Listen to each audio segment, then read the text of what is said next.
Hello and welcome to the Tales from the Shores podcast, episode 3. We have a very special episode here as after a little bit of begging, a big bribe, and just a bit of crying, we have FenSamuel here from Fen Research. Hello, how is everybody doing? I know Tel doesn't like the numbers. There's 174 of you in the chat. Everyone say hello. Honestly, 174 people spam the chat right now. Oh dear. I am so excited to have Sam here, and we have a big agenda for you today. Sam, first of all, thank you for coming on. No worries. Mm-hmm. We have 118 questions from 59 community members to ask Sam today, when we're going to try and get through every single one. They've all been approved by both Samuel and Andrew, so we got some really good information to share with you today. And at the end of the stream, we have as well got a sneak peek at a new update that that's coming. And Andrew, Samuel has given it out before. He's got like the big detective cape on, like, ooh, look, what could it be? But looks like we are going to get more info on that, and I don't actually know what it is, so I'm really excited to share with that down the line. Yeah, I only sent Tel the picture about 5 minutes before we and went live. I haven't actually seen it myself. I closed my eyes and set it up, and we're good to go. Yep. Now, before we jump right into the questions, I did want to quickly touch on this week's updates or update, which we normally do on this podcast. The action queuing update. Now, this is awesome. Like, I have not played more since, like, I played a bunch during launch. Then I've been working on the content videos and all sorts of stuff and just doing den raids. And now I've just been playing so much with this new update. Have you tried it yourself too much, or have you just been in the Yeah, I mean, I was the one that QA tested it. I broke it quite quickly. I would say that when we kind of spoke about it and Andrew started working on it, it was literally probably within the first 30 seconds that we found that it didn't work intentionally. And obviously, if you remember back to before the queue system, we were using the brambles to QA test it. And that was a great idea, by the way. And obviously, when you clicked on all of them, the brambles would then slowly pop up every few seconds, and it would be like quite a long wait. So once you queued one row of brambles, you wouldn't actually be able to queue the next row of actions because of the way that it pops up. So that's how we changed it. So we then realized that all of them needed to pop up quickly for you to then be able to queue another action. It doesn't actually change how they work or the XP rates or anything. It just obviously allows you to queue multiple actions one after another. But yeah, I broke that within the first 30 seconds. Yeah, there was some concerns about the respawn thing, which was quickly squashed because of like your testing. So it was really good that you found that. But it's absolutely awesome update. I don't think anyone's got any complaints about it. I still think that clicking manually is faster. Yes. If I'm aware. I think it is faster. So it is better to play single clicking. If you do like fishing, for example, you're going to run all over the place. And so it is, it's more efficient to play locked in. So I think that's actually a good thing because it gives you a lever you can pull in terms of how active you want to be, which is 100%. For me, not very. A couple other things as well. Sanhai reached his goal of getting a single platinum, and we're pretty sure this is the first person to do that. I can't confirm or deny whether Sanhai is the first. They're the first publicly. Yeah.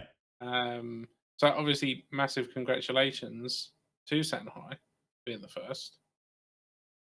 And he is actually in the chat as well. So yeah. So I don't see how anyone could have gotten it faster with how crazy he was at Merchant, and then immediately went to Leatherworker. So, well, other than the fact that he bought like ridiculous amount of. Yeah, I guess we'll just have to wait for him to get the next currency, right? Yeah. Might take what? Yeah. I don't even know what to say about that. Anyway, we also had Pasticcio hit the big 3600, really big milestone level. Yeah, I mean, Pasticcio's account looks like my developer account.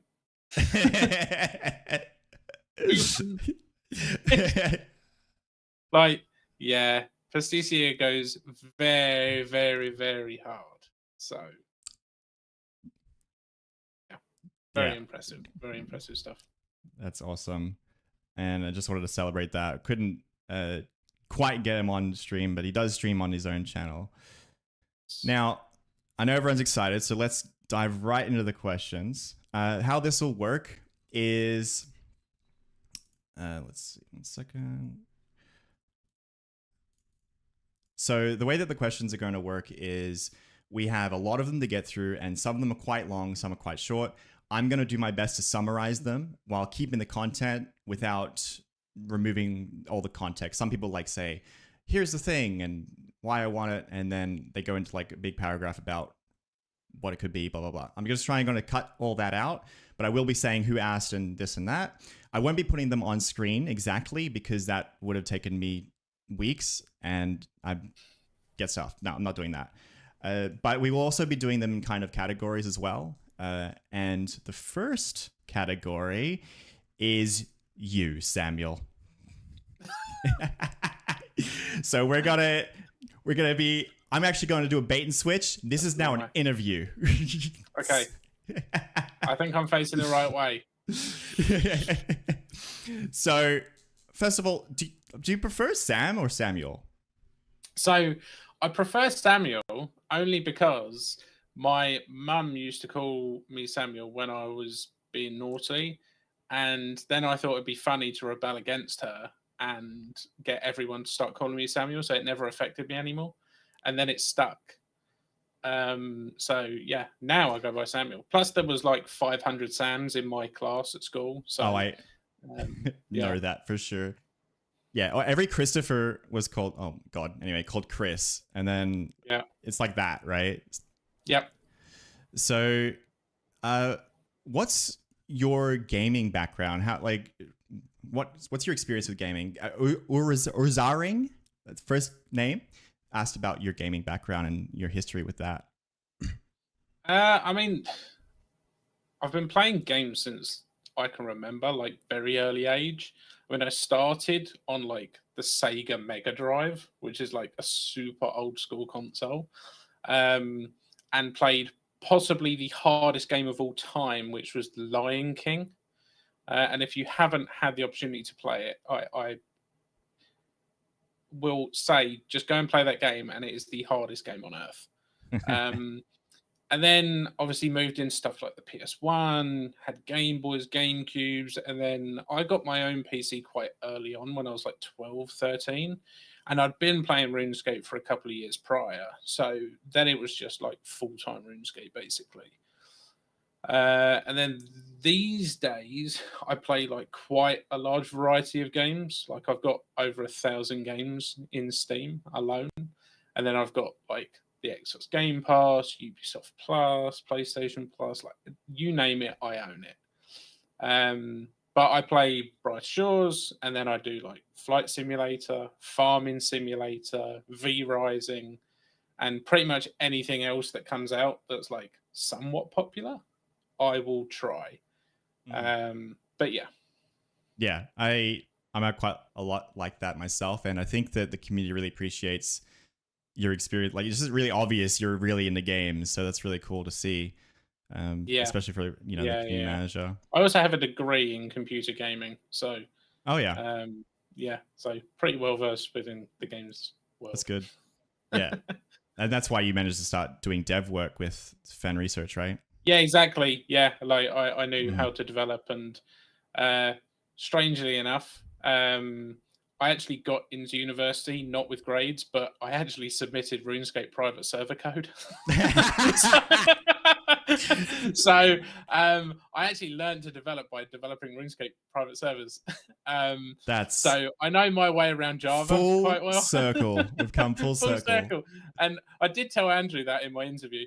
To which he. I did wonder if was quite RuneScape funny. came up in your interview. Yeah, RuneScape did come up. Yeah, but not too much. I try and keep like the RuneScape talk to a minimum. There's a couple of funny stories that I can get into in regards to RuneScape and the office, but yeah.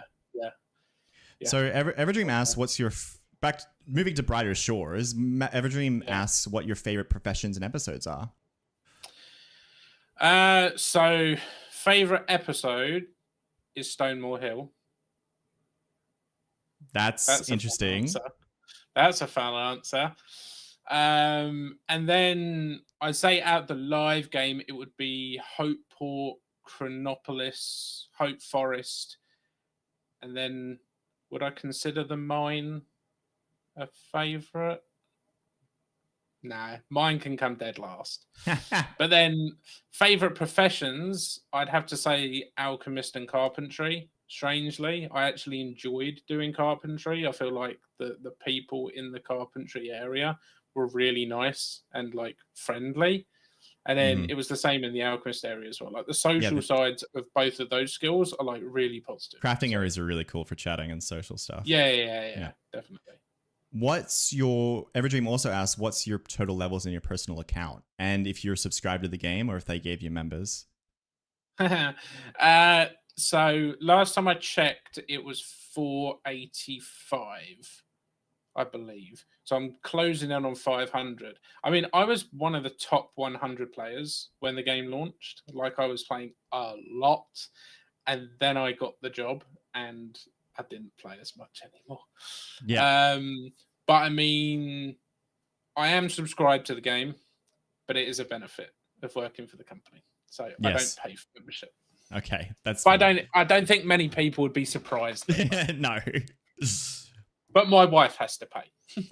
That's funny. Hannah Law asks, what's your most surprising thing that's come out of the Brighter Shores launch from a Fen Research perspective? For me, specifically, it would be the community. Because typically, games have a huge influx of toxic players. And I was fairly surprised because a lot of the players had come from RuneScape. At least a large chunk had come from RuneScape. And I was extremely surprised that like the toxic players didn't come across. It was actually just like the genuinely nice people. They just lasted about a day. Yeah, obviously, like there's going to be some people that come across and they obviously want to stand out, but I tend to ignore them. And like it's quite easy to, I think. Yeah, I don't really see them as anything more than like small-minded attention seekers, personally. But other than the community, genuinely, I think the Fen Research side of it is like the sheer grind and determination by people, especially people like Pastisio, who just got 3,600. Like we didn't expect people to play that much. So yeah, like Pastisio, Yips, like these are all guys. I would say Umbi, but he fell out of the top 3 because he sleeps too much, so I can't reference him. But yeah, like the sheer grind and determination from people has been like unreal. I agree. It's been quite crazy, and the community's been really, really good to engage with. I think that it really elevates the game. Yeah. Code Garden asks, what would you describe your role as a community moderator? I'd say basically the middleman between the community and the rest of the Fen Research team. So like my day is very structured almost every single day. So the first thing I do in the morning is go through all the player reports. Then I go through all of the support emails, and I respond to all of them. And then I go on to the social channels. So I go to both of the Discords that we've put onto our homepage. I go to the Reddit. I go to the Steam community discussions, and I read and respond to basically everything that I can. And then, as well as like obviously reading it, I then pull all that information and then feed it back to the team. But I feed it back in like constructive like ways where they can then understand as opposed to like reading a whole block of text. I can be like, this person just asked this feature, and it's much easier to get that across to them. And then I also leak things, which most people thought that I purposely leaked episode 6. I didn't. That was an absolute mistake, and it was too late. People had already seen it. But the good news is we all ready. I can't say why, but we already knew what the episode was. You just kind of confirmed it. Yes. Unless it changes. Yes. Yeah. Rip episode 6. But yeah, that's kind of how I'd see me. Is like the middleman between. Yeah, I think no one in this community would say that you're doing a bad job. So, well, hopefully not. No. If they are, I can't see them. I'll just ban them. It's okay. Yeah, we'll just ban them. Yeah. Code Garden, I do like this question a lot. Code Garden also asked, could you tell us a bit more about each of the members of the Fen Research team? While there's only 8 of them. Yes. So I guess we'll start with Andrew. He's basically the boss, top level programmer, an engine maestro. Ian, again, top level programmer and very, very good with the engine and has built part of the engine as well. So very impressive. Paul is the kind of master of the storyline and quests. So everything that you see within Bright Shores has been brainstormed by Paul. James, master of networking, programming, and basically everything else that no one else understands. So he's very intelligent behind the scenes. Greg is lead artist, 2D specialist, and just an all-round wizard. Nick is also a lead artist, 3D specialist, and again, a wizard. Joe, music wizard, and then me, community manager, noob developer, noob quest designer, and a meme lord.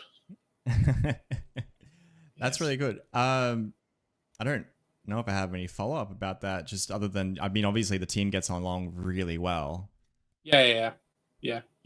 We've got quite a good synergy, and I've only been there for just over a month, and I feel like I've been there for years. Like everyone there welcomed me in like with open arms, and they were willing to help in any way that they possibly could. So yeah, it's been lovely. Yake Grenthus asks, what is your favorite part of Brighter Shores while working at Fen Research? Again, I guess that kind of comes back to like the community side of it. Like I love the community that we have. Yeah. I think we've fostered quite a strong community. I think obviously outside of the streamers that I regularly engage with, or the top players that we're monitoring at all times to make sure that they're not doing anything naughty. Like the wider community, even the people that have only just started playing the game, like they're definitely like the great part of it. And obviously being able to like hop in the game and just kind of like hop around to different sections and freak people out in game, because I'm level 42, but I'm in a zone that needs level 60, and people are like, that's always fun to do. But then as for working at Fen Research, like the team is so incredibly talented, and they just want to see you succeed as an individual. And I've never been in an industry where people actually want you to take credit for your own work. It's always been the other way around. Like you do the hard work and then someone else puts their name on it. And it just isn't like that. And the best way that I explain it to people is that everyone in that office is there, not for money, not for fame, not for anything other than just the passion for making games. Everyone there just loves making games. And that's as simple as it is. That's really nice to hear. And I think that hopefully we can see that reflected in the game in the future as well. Oh yeah, for sure. And what would you like to see improved in Brighter Shores? Personally, I mean, the game is that the game's developing at a rate which I think we've had now quite a lot of quality of life content, And I think now we're going to start slowing down the quality of life content and start focusing on the bigger content pieces that people have been asking for, such as PvP, trading, combat, dungeons or raids, like all of that kind of stuff that people want, like the big content, and especially even stuff down to like episodes like Stonewall Hill. I think that is the focus point now. Yeah. So it's already in the pipeline. Like we have an internal kind of roadmap, and whilst we can't share what that roadmap is externally yet, yeah, I mean, I'm more than happy with what's planned for the game. Yes. So yeah, I wouldn't say that anything needs to be improved because we're obviously still in development, like active development. So, and a lot of I'm sure that the content has been worked on simultaneously with the quality of life. They're not mutually exclusive as well. Yeah, I mean, there are some things that are like very easy to do, like quick fixes, quick quality of life. Like even I did one, which is how I ended up in the credits. So I am now officially in the credits of the game. But that was like the master volume, right? And a lot of people are like, oh, I'd like to just be able to do it in the game as opposed to having open like volume mixer and lower it down. Yeah. So it was that kind of thing that's like a very small, quick quality of life, and even stuff like the keybind to recenter your minimap within the game. They're just like very small things. But yeah. So that's it for the interview questions. We'll move off of that. Now, when you ask everyone in the community, hey, what's your questions for Fen Research? Technically, will you add this to the game is a question. So we did get a lot of those. So we got a lot of requests and feedback that we want to probably get through. To start with, Canty asks, will there be any additional rewards in the future for leveling up? Currently, they don't feel particularly motivating and nothing excites players to keep going. Yes, but probably in the form of higher level quests, which give more reasoning to level up your professions, and then themselves give a variety of rewards.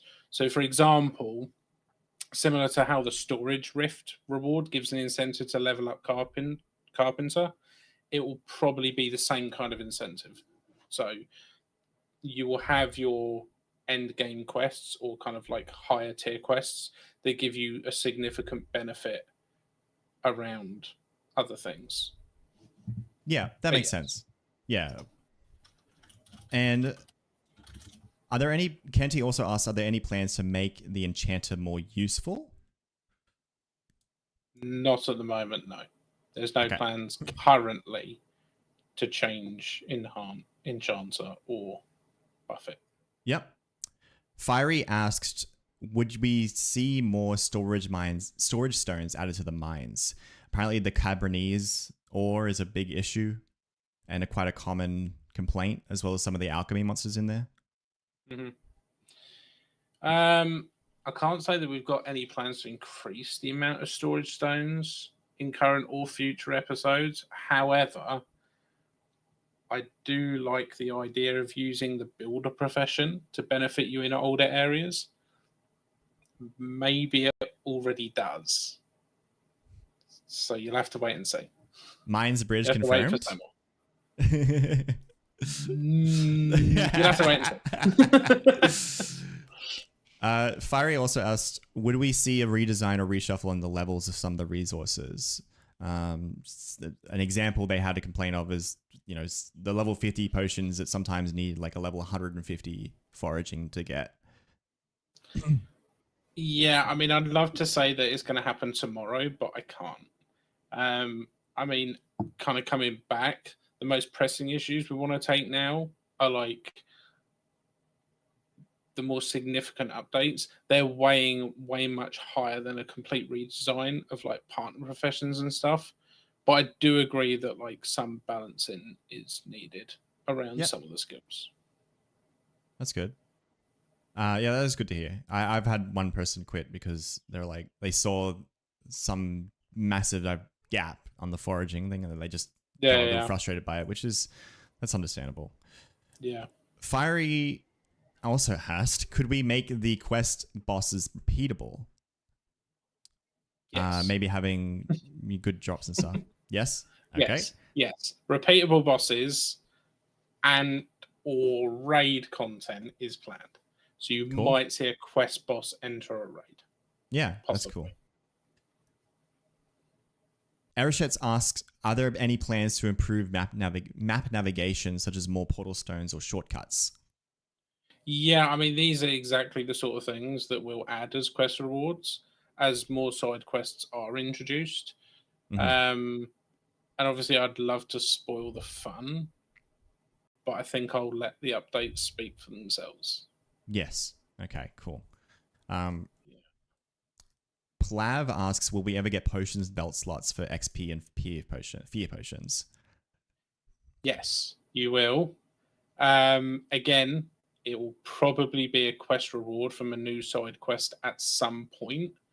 I can't confirm what episode it will be or what the stats will be, but yes, you will have them.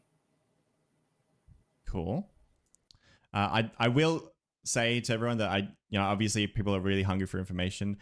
We have a lot of questions to get through, so I am going to be blitzing through a lot of these. So you're just going to get a taste today.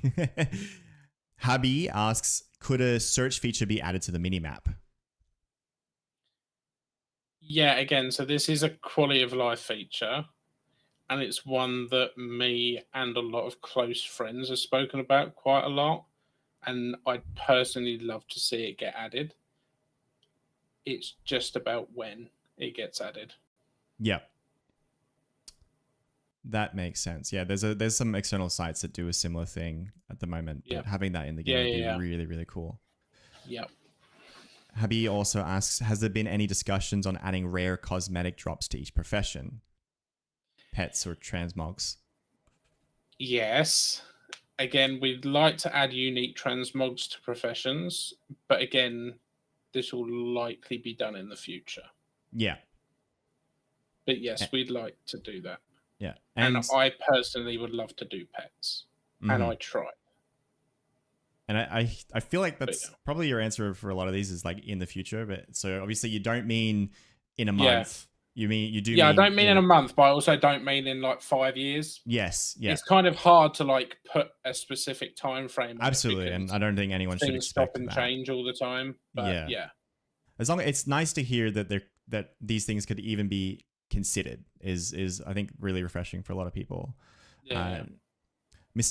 Mystic Alia asks, do mobs have their own deflect ratings that function as their own damage reduction? And if yes, would we have a way to view them? So yes, they do, but they're mostly like flat, except for the ones that are already marked as like vulnerable or immune to certain types of damages. So listing the stats explicitly on the info card seemed unnecessary. Yeah. That's not to say that we can't do it. There's it's just suspicion. To say that, yeah. The reason that this was asked is because there's a suspicion that physical damage does less to some mobs than any element damage, regardless of whether they're immune or vulnerable. So I think that some people want to see that, whether that's true or not. Yeah, no, I can see why people would want to see it, but yeah, I mean, just during the development phase, it just kind of seemed unnecessary. Yeah. So. One Eye asks a really long question that boils down to, will trading hats be a thing? No, I've said many, many, many, many times. Christmas hats from this year, well, technically last year. Oh God, Christmas hats from last year will never be tradable, and they will also never be able to be exchanged with any other event. So, for example, if we were to do an Easter 2025 event, you would not be able to exchange a hat from Easter for a hat from Christmas. And it also goes into the future. So if we were to do one for Easter and Halloween, you could not exchange the hats between Easter and Halloween. Yep. That makes sense to me. I'm sure that we'll still get lots of questions about Enjoy that. Probably. That's your new job now, answering people. Yeah, it's just answering that question every new event. Yeah. Sadio asks, will there be an overview to make it easier to know how much of everything I have in my different banks without having to individually visit them? Possibly. I mean, we'll have to do something like this anyway to allow you to trade player to player directly from your banks when in Chronopolis Market. So, yes, is probably the short answer. Mm-hmm. Yeah. Nufchin asks, I would like to add that if I would like to, oh my gosh, this question. Can the inventory stay open when clicking somewhere else so I can see how much backpack space I have and stuff like that instead of it disappearing when I click the screen? Yeah, I know a lot of people don't play with the sidebars open, so I know exactly what they're talking about. I did speak about this in the office yesterday, and it is possible. So I'm going to try and give it a go in my own time. Because again, this kind of boils down to like a quality of life feature. Yeah. So yeah, I think I will try and tip off some of those as I think we could spend the rest of like 2025 working on quality of life if we get stuck into every single. I know. Yeah. We don't want to get stuck in that rut. Fiery asks, could we see a quest reward someday that allows us to sell things from the inventory to the quartermaster using the quartermaster's spell? Yeah, so again, I spoke about that, and Andrew loves this idea. Wow. So, yes. So yes. Okay. I didn't actually think that would be a yes, because I think that changes some of the balance, but for crafting and stuff. Cool. Big yes. And approval from Andrew. Cool. I'm going to smash out the next ones really quick, just really rapid. Yeah. Bacon asks, will they consider converting all the quest capes into transmogs? Yes. Sounds good to me. Sarcastic asks, is there any consideration of having the idea changing ventures from 24 hours to something like 23 and a half hours so it doesn't slowly grow over time? Yes, that's on the to-do list. Draco asks, any plans on adding a music player in the game? Yes. We want to add a jukebox of sorts. Yes. The music is amazing. Joe did a great job. Wandering Wisps asks, could we please get an option to hide names of other players? And make our own above our head all the time, like when you hit sense spell. I don't see why not. Mm-hmm. Yeah. Mysticalia asks, do shields only work when you have a one-handed weapon equipped? Because the UI doesn't show that. Yes, shields are already disabled when you wield a two-handed weapon. Cool. Is it possible to add a combat log to displaying earned items, experience, and stuff like that? Yes.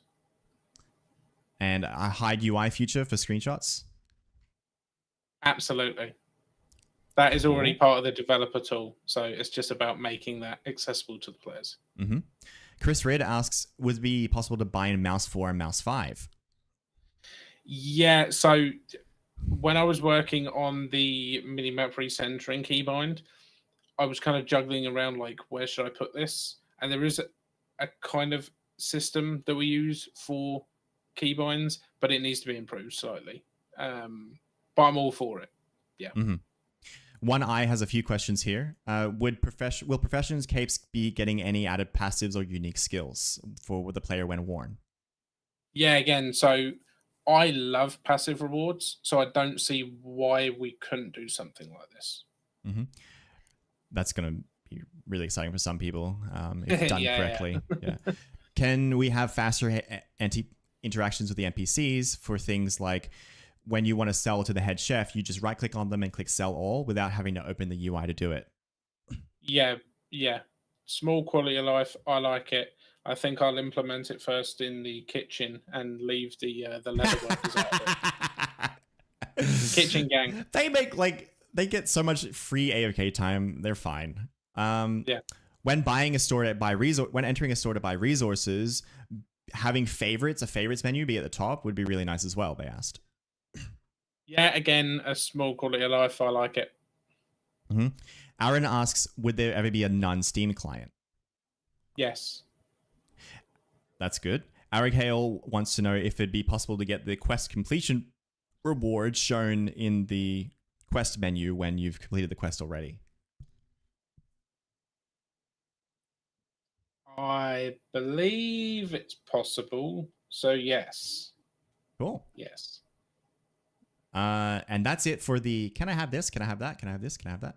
Section of the stream. Let's see. Here. We love feature requests. We don't get enough of them. Keep sending them in. So we have another category of questions which kind of boils down to when is this coming? When is this coming? When is this coming? As well as some content updates, which is similar to the feature requests, but these are more things that we already know about and just more, actual content pieces, as well as episode 5 questions as well. Okay. When can we expect special attacks to be introduced? Ask Eric. Sometime in 2025. I can't say when, but they are being actively worked on. Cool. Erichetz has a few more questions. What about the necklace slot? Yes, at some point there will be an amulet or amulets introduced, but it hasn't been decided when yet. Mm-hmm. When can we expect content such as bosses, dungeons, or raids? When we've completed what's already on our actively being developed list. I know that we do want to add more endgame content, but we obviously need to do other things before they happen. Yeah. They also asked any plans for mini games, and can you share any details on that? Yeah, again, similar to the answer previously, yes, we do have plans, but nothing that's currently being worked on. Like conceptually, we've discussed ideas, but nothing's been solidified. Yeah. Sarcastic had another minigames question just about how they provide regarding rewards, alternative training methods, and stuff like that. Yeah, I mean, all of the above. Yeah, so fun training methods and rewards. Yeah, exactly. Yeah, and yeah, they'll give XP. Cool. Bobby Toad asks, will current episode areas be expanded upon? For example, new shops, buildings, and locations. Yes, to the extent needed by new side quests, and then profession editions at the very least. Like they probably won't grow massively, but I'm sure like little bits will be added here and there to kind of like fluff them up. So yeah. Kinetic asks, what is the feasibility of procedural generation for the game, such as randomly generated dungeons?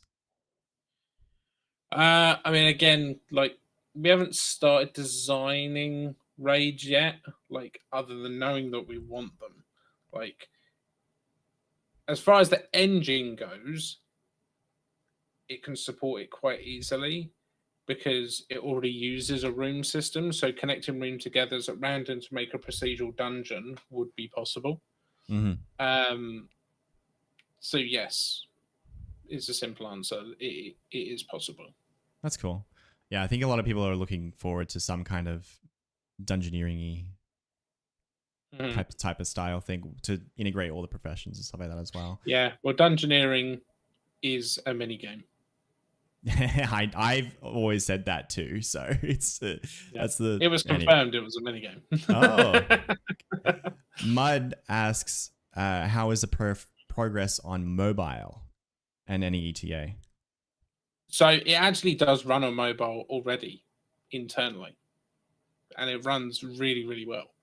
But we still need to do quite a bit of work on the interface to make them a little bit more mobile friendly. Like, it's not a huge job, but it's something that we'll look at once we're out of early access. Yeah.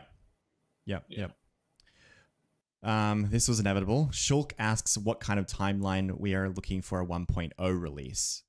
And will it be again episode 5 mark 1.0? Yeah, I mean, I again, I can't say for certain like when the timeline is. Like, there's a list of things that we want to have completed before we consider the game to be in 1.0. Is that the roadmap Um, kind of thing on the login screen? yeah, I guess so. Like episode 1 is like just one of those things, but that has to be finished to consider it 1.0. As Episode for 5, the you mean? other things, yeah, episode 5. But Mm-hmm. as for the other parts, yeah. I mean, Yeah. I would assume that, yeah, probably the Yeah, roadmap is probably. a good I mean, they indication even of have the where. cute little check mark, Yeah, which got added when exactly. the Yeah, leaderboards. Yeah. yeah. Talvina asks, are there any more plans for content such as like the monument when you level up and get progress for something else other than your skill? Possibly, yes. I mean, we tried a little bit of everything with early access to kind of see what's the most fun, and the things that people like the most we're definitely going to do more of. Mm-hmm. So yeah, I mean, if there's a lot of people doing certain things, we're going to kind of like feed into that. Yeah. Original commenter had an original comment about, will there be a profession or mini game similar to Dungeoneering? Yeah, I mean, I'd love Dungeoneering, so I'd love to see something similar, but I don't want to copy it. Yeah. Cheddar 32 asks, what's an estimated time window for grind worthy PVM content like raids? I honestly can't say. Like, we obviously have our planned roadmap ahead, so I think we're just going to work towards finishing that before we add more Yeah. things. But I guess we touched on that earlier. Mm-hmm, mm-hmm. How many episodes ahead are in various stages of development or concept? I mean, we're mostly working on episode 5 at the moment, and a little bit of episode Someone 6 has leaked also that been episode 6 has a developed. name, so. Yeah, I don't know who that was.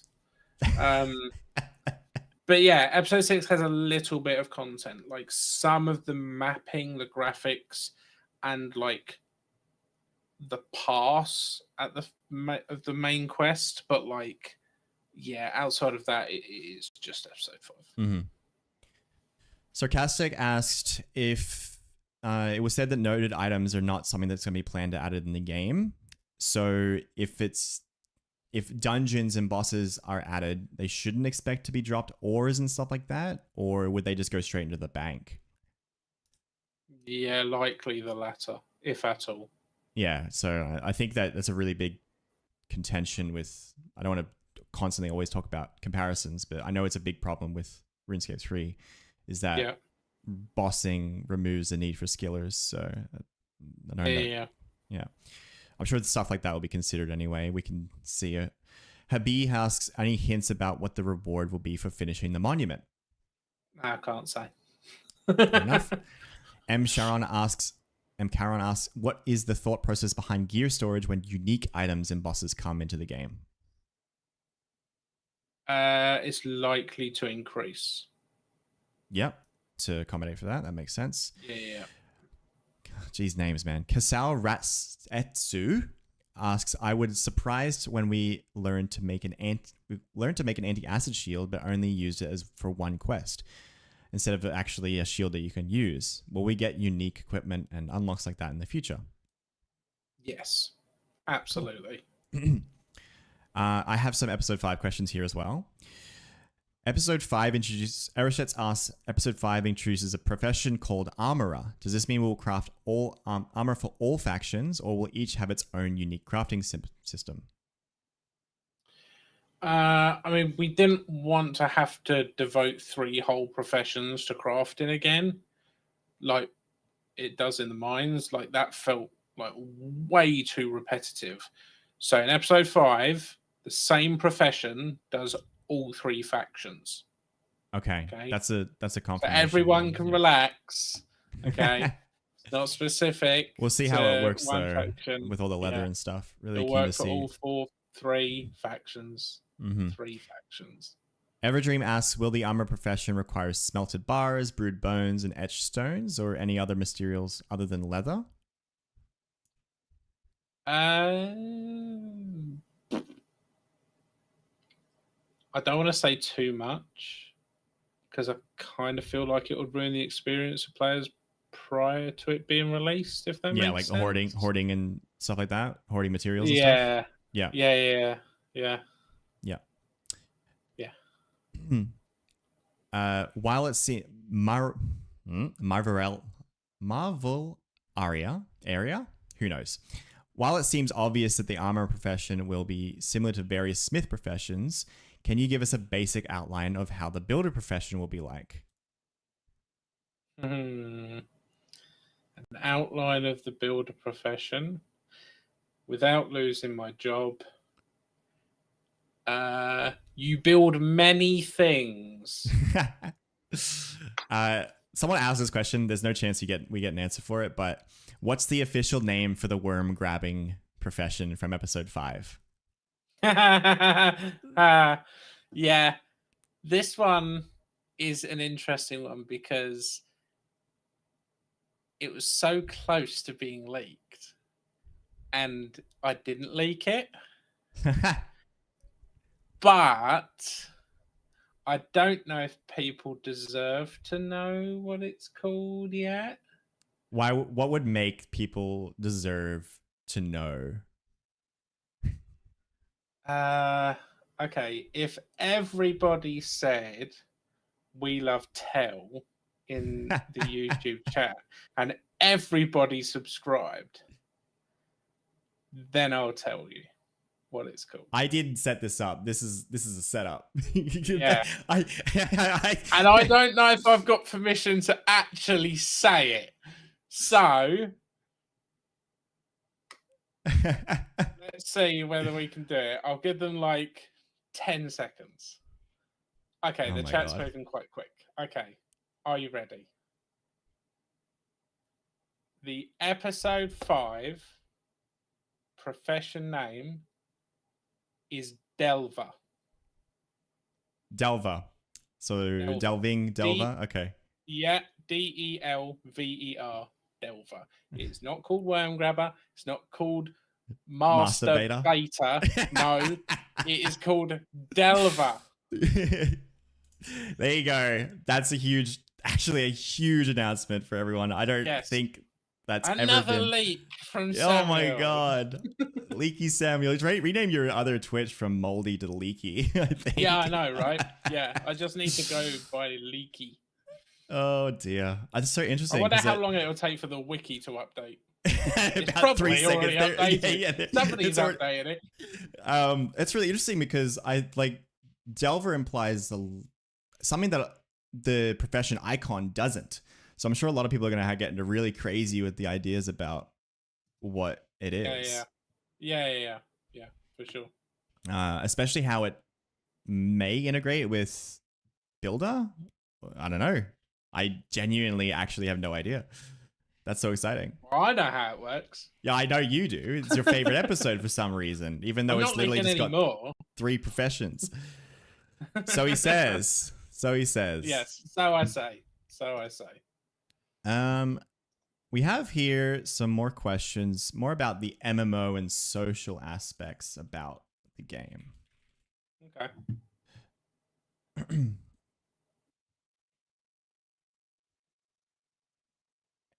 This will be like things like the trading, events, transmogs, social features, and the chat filter. Okay. So let's have a little bit of a chat about that. OJ Allen asks, will there ever be a toggle for the chat filter? So it is unlikely, and there is an actual reason for this. So because we're a UK-based company, there are increasing government restrictions and regulations. For example, we have obligations under the Online Safety Act. However, we will continue to improve the quality of the chat filter, which we expect to get a lot better. It just takes a bit of time. So I would say no, there's not, because of government restrictions, not because we personally don't want to do it. It is just an online safety act that we have to abide by. And I mean, it is a bit of a meme as well. How, like, got a license for that chat. Like, everyone knows about the UK and stuff. So, I think as long as we can see the filter be improved, I think it would be good. I have hit it a couple of times. I think I was saying the word "toss me an invite" today, and it got blocked. Yeah. Which was I mean, stuff like that, where we can actually see like a string of text has been blocked like that. It's helpful if you send those in, or you specifically like post on Reddit. There could even be like a big mega thread of all of the like stupid terms that you've explicitly typed and have been filtered, because then I can add that to a document and that immediately goes into the game as an unfilter. So like the more that you say, oh, this sentence was blocked, the more that we can increase it. That's probably not a bad idea, having a feedback thread on it, just so people don't get lost in the constant new posts of like complaining instead of, instead of complaining, we all know there's a problem. It's not a big secret or anything. The team is aware of it. So we just need more action items to work off of. Yeah. Well, that's really good to know. And are you able to, this is a question from me. Are you able to answer why sometimes you say one thing and it goes through, but sometimes if you say the same thing in a different context, or someone else says the same thing, it doesn't go through? Yeah, I mean, there's timing based strings that it checks. So, I mean, you could say one thing and then like a minute later you could be having a conversation and saying the same thing again, and it will think that you're trying to like dodge the filter system. But as I said, like those things will just increase over time. Yeah. So, okay, cool. I think that's pretty clear for everyone. Oots asks, are there any plans to have many limited time events like the Christmas hat event, or will they mostly just holiday specific? Yeah, I think we'll aim to do holiday specific events for like big holidays, but we're not likely to do like a huge number of events per year beyond that, to avoid it being too samey and like washed out. Like I think the rarity of those items comes from those holidays. Like Easter is definitely a big one. Halloween's a big one. I mean, Valentine's Day, I guess, is fairly important. I think the most important holiday that we need to emphasize on putting an event in the game is Pancake Day, which, if people aren't aware, is a UK holiday where everyone eats pancakes all day. Okay. So, yeah, definitely there needs to be a Pancake Day. Not crumpets. Just for me. Not crumpets, no. We're not going down the crumpet route. Pancakes with lemon and sugar or jam. Anything else is criminal offense. Jelly, if you're American. Yeah, it's weird. They call it jelly. And so weird. Taxman555 asks, how do you envision party activities such as dungeons and bossing, or territory control, or local experience boosts such as mining with friends? Yeah, so again, mini games, raids, like staying in the same room instances together, like more easily, party chat channels. And I know people asked about profession chat channels. Like these are all things that we want to kind of like buff up the social side of things, as well as like the party activities like mini games and raids, etc. Yeah. Armorer asks, will trading be player to player, or should we expect something like stalls? So in its first iteration, it is only going to be player to player trading. Like in the future, of course, we'd love to develop a system to allow further trading and allow for like more varied types of engagement when it comes to trading. So I'm not against like clan owned stalls or player owned stalls or whatever, but like in its first iteration of player to player trading, it will just be player to player trading. Yeah. Ereshets asks, when player-to-player trading is introduced, will there be a centralized location we can automatically sell items such as the RuneScape Grand Exchange? Yeah, I mean, this was answered in the AMA, but yes, there will be somewhere more beneficial to trade. So trading in the Chronopolis market will have that added benefit of letting you trade directly from your bank. Okay, but it's just to clarify for everyone, that sounds like it's still player to player, not fully automated. It just the process is a little bit easier when you're in the Chronopolis. Yeah, Is that yeah, right? for sure. Okay, Yeah, so exactly. not specifically a Grand Exchange. We'll just call it Grand Exchange. Yeah. Okay. Yeah. Soda asks, any chance we could see the merchant profession include some sort of player-owned shops, such as, the stalls kind of thing, where you open up a shop tab and they set prices and AFK or log out? So it will be more than likely an auction house as opposed to like player-owned shops. Yep. And that kind of thing. But again, it's a lot of work to do, so it won't be anytime soon. Yeah. And when you say auction house, do you mean something like more like World of Warcraft's auction house? Yeah. Okay. Yake Grenthus asks, will NPC shops be nerfed once player trading is in? For example, you can get to 500 from Alchemy or Chef purely from NPC without needing to trade players, and blacksmiths can buy all the ore they need. So we're just wondering about that. Yeah, I mean, the prices are likely to be adjusted when player trading is in. Okay. So the NPC shops don't undercut the players too much. But like we definitely plan for the shops to remain. Yeah. Okay. Like they won't just go poof and disappear. But yeah, they won't undercut the players too much. Miss King asks, any teasers that can be shared about future transmogs now that the system's implemented? There will be more transmogs, but I can't say for certain what those will be, nor when they will come. Okay. That's basically the same question. Miss Agalia asks, any possibility to add outfit customization, such as that the character select / hairdressers to have 2 dye channels? Yes, I mean the engine does support 2 colors per piece, as it's already used for the face, where both the skin and the eyes are separately recolorable. However, it uses more texture memory, so it's unlikely to be added to every part. But I can see how hair is a larger priority. Yeah. So okay. I'm not saying cool. yes or no, but it does use more memory. So yes, yeah, which we need to be careful because obviously the mobile and stuff like that. Yeah. Variety MMOs found that gambling is a reportable offense in game, but the rules don't say anything about gambling themselves on the website. So is it allowed or not?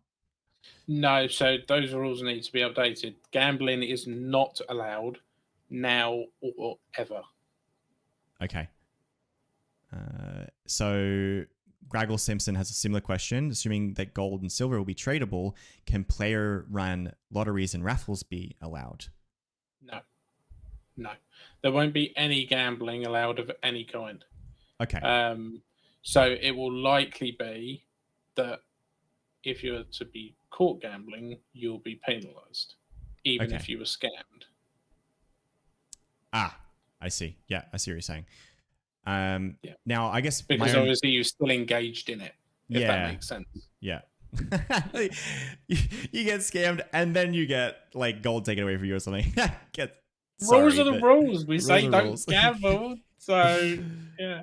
I guess a follow-up question from me would be, are giveaways allowed? It's like, no gambling partaking in. You just say, hey, I'm doing a giveaway, click the button, and then you get enter it for free. And then, the winner of 100 people gets it. As long as there's no incentive, so you know what I mean? By giveaway versus lottery? Yeah, I mean, I know like streamers do give stuff away in other games. Mm-hmm. So I wouldn't be opposed to having like giveaways per se. Yeah. But again, we need to be quite careful about how we do it. Yes, because it's like, if a streamer says, it'll be a very fine line if we do allow it. It'll be very, very just as an example, just follow and or type the command in chat and you can spin the wheel. That's fine, but it's like, hey, subscribe to me using a Twitch subscription and then pay me and then you can enter the giveaway. That's straight up gambling. So that's RMT actually, if you want to. So you just got to be aware of that. Yeah, exactly. Thirds asks, will we be able to attack monsters together with friends in a party, or is the only group content going to be for dungeons and raids and stuff like that? Again, probably the latter. It'll probably be for dungeons and raids. Yep. Luke Rising asks, is there any plan to add direct messaging or private messages to players that aren't on your friends list? No. The reason for that is that we don't want you to be able to message people who you haven't become friends with, because it ensures a safe environment for everyone. Mm-hmm. So if there are people in the game that do not want to be messaged by anyone other than people that they have explicitly accepted, then they should be able to keep their privacy. So no. Yeah. NockTB asks, can we expect an Iron Man mode alongside player-to-player trading release? And if yes, can we get a nice icon to show that we have, Iron Man? Iron Man has been one of the biggest topics on my streams, and it will work exactly as I've described it. So yes, Iron Man mode is going to be launched alongside player trading. So when we launch player trading, we will make it an opt-in, and we'll remember and we'll probably display if players have ever traded or not. So it will likely be a toggleable thing that you'll never be able to turn off. Yeah. So when player-to-player trading comes in, everyone will be an Iron Man at that immediate moment. And if you opt into trading, you will not be able to opt out. You will remain as a regular account. The reason for that is, let's just say Pastisio goes, nope, I want to carry on as an Iron Man. I want to do everything myself. And, that's the way it's going to be. And then Yips goes, oh no, I want to do player trading. Then Yips will fly past them on the leaderboards. So there is probably going to be an Iron Man and a regular leaderboard. But also, if somebody like Pastisio was like, I want to make an Iron Man, then they'd have to remake their entire account. But everyone is already an Iron Man. So it would make logical sense to just say, everyone currently playing is an Iron Man. If you opt into player trading, you'll never be able to unopt out of player trading. And if you want to play a trade, go and make a new account, and then you can level that up and you can trade on that account. Yeah, that makes sense. And what about an icon above their heads or chat bubble or whatever? So we will probably display it in some way, but it will likely not be an icon, because icons, especially for us as staff, when we walk around with a crown, people know that it's like an important account. So obviously, if we introduce icons for everybody, then it completely defeats the purpose of having a crown. Okay. So there needs to be a way of displaying it without making it intrusive on the crowns, if that makes sense. Yeah. Okay. So I think you've mentioned before, like a cape or something like that, or... Exactly. Yeah. And to kind of go back, because I know a lot of people are going to want the answer to this question, will Iron Men still be able to use resources from the vendor shops? I would assume yes, because you can currently use them, and we currently view you as an Iron Man. So cool. Yes, you will probably be able to continue using the shops as you currently are. That makes sense. But obviously, if you want to buy logs for carpentry at a cheaper price and you unlock player trading, you can probably level up quicker and get them for a cheaper price than buying them from the shop. That's the benefit. And bulk trading as well is going to be really big because it eliminates. Yeah. He has a couple of literally just the name. He has a couple of questions about trading. How will trading work between 3 characters per account? I mean, at least initially, you won't be able to trade between your own characters. If we decide to change it, it'll be further down the line. Okay. So you might need to get a friend and make sure it's a friend, because this is yeah. We obviously don't endorse like trading. If you give all of your money and items to somebody and they log off,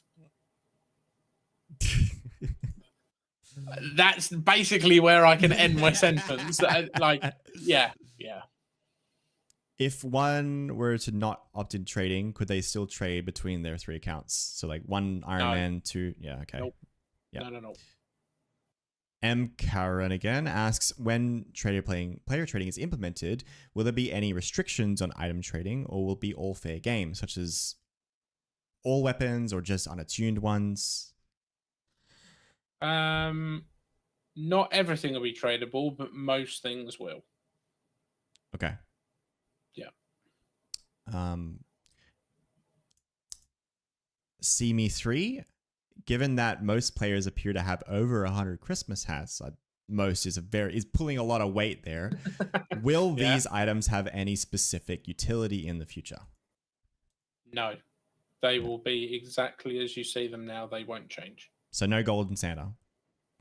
No Golden Santa. No. Draco asks, will more hairstyles be added in? Yeah, I don't see why not. I did see somebody on Reddit ask for dreadlocks, and it got a lot of traction. And I'm all about dreadlocks. I think they look great. So yes, I mean, more hairstyles, great. I don't see why not. And it'll probably be something that's like gradually done just on the side alongside other things. Maybe like during breaks of larger content, they might just go, I'll make a new hairstyle, and then all of a sudden you'll get, a new 5 or 10, etc. Yeah. Yep. Yeah. That's cool. I'm sure people will be definitely happy to hear that. Mm-hmm. So to give you a little bit of a break, that's the last kind of socially question that we have. Okay. To give you a little bit of a break, have you watched this podcast before? I have. Yeah. So for everyone who may haven't, we also bring on guests to visit us as well. They're currently waiting in a lobby for me. So first, usually these are types of like, world first of a skill or some kind of achievement like that. Right now, we have a couple in the waiting room, and I'm going to bring on Savage Shores, who was the world first 500 gatherer. Correct me if I'm wrong. Let me just bring him on now. And then we can give Samuel a little bit of a break from his interrogation. Hello. How are you? Hello. Nice to be here. Excellent. Excited to be here. Awesome. So, first of all, just a little introduction of yourself. Savage. I've been playing the game from day 3, I guess. And I've been loving it. I'm absolutely addicted to the game. It's super fun to me.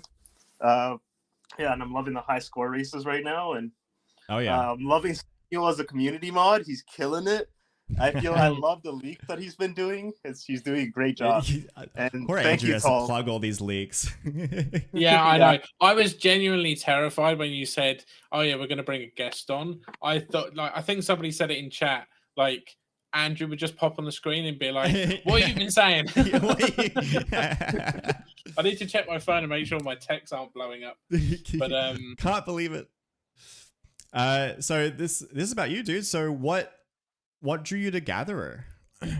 It was Gatherer, right? World first 500 Gatherer at the moment. Yeah, it was Gatherer. Cool. I just thought I saw nobody on streams or anything like that doing Gatherer, so I just took advantage of it and I just started leveling it up before leaderboards.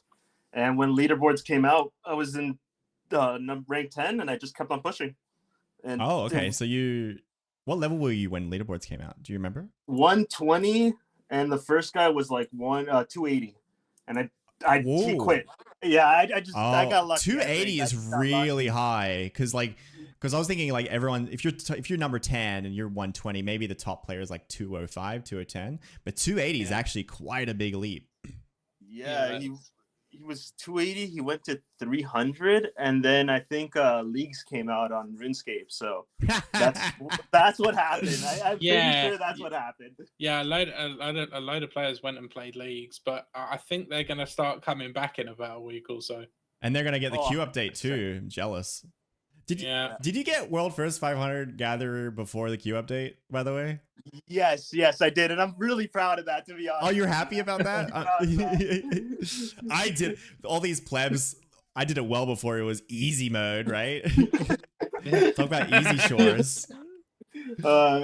Yeah, I was even calling it easy shores after as a joke. But no, I love the update. The update is much needed. It's actually much needed. I feel like I can chat with people a lot better. Mm-hmm. And it's a very, very good update for gather, for woodcutting, and fishing. So it's great job. So tell me, are you a banker or are you a dropper? Did you drop? I'm everything? A dropper. I'm a heavy dropper. And I know Alan's out there watching, and I just want to say I dropped all the bones. Oh my god! See, that just makes me wince, because if you dropped all of the items on the floor and player trading was out, they'd have appeared for everyone else. And just think about the amount of free money. That's another Samuel. That's not on the question list. That's a leak. Listen, that's not confirmed. It's not confirmed. Designed. I didn't say anything. I'm not saying that they spawn on the floor for other people. I'm not saying that. I genuinely do not know if that's how it works. Okay, I thought, all right, maybe you misspoke, maybe I misheard. I just careful. Maybe I did leak something, but maybe I didn't. No, I haven't. I genuinely have not heard that when player trading comes out, items will spawn on the floor for other people. Okay. It hurts me every time I hear this, and I wonder if the next person the guest did some dropping as well, because I think people will lose their mind about that. But that's what you got to do to get world first, right? You got to push. Yeah, you had to do it. I wouldn't have been able to keep up. Ape was like right behind me, and he was dropping too. If I didn't do it, he would have easily got it. Like he was a machine. He was lower than me, and he was able to catch up within like 15 level range, which was. So tell me, did you obviously, because if you're dropping, you use pots, right? All the way. I used 5 pots the whole way, and I just kept on selling whatever. There's some spots that are very convenient, like leaks and bone spikes, where you can just bank Sam everything. knows all about those. Yeah, they're really good spots. So I just took advantage of that, sold off, and then bought pots the whole way. Yeah, okay. And okay, so 5% pots all the way. And when you hit 500, what was number 2? Do you think that you really got it, or what do you mean? Sorry, the number 2 player, right? So how big was that gap? Did you really like land that position, or? It was like a 15 level gap, but he was really pushing towards the end because I had to take a Christmas break from the game. Oh, okay. Playing as much. And he was really pushing. It went from a 40 level gap to like a 15 level gap. So it was close. It was close. And how many hours did you put in a day? I want to say like 12 to 18 at least. The magic number. At least 12. I know people grind games this much, but when you actually see players doing it in the game that you're working on, it's kind of different. Sam, do you clock in at work, see a guy playing, clock out of work, see the same guy playing the whole time?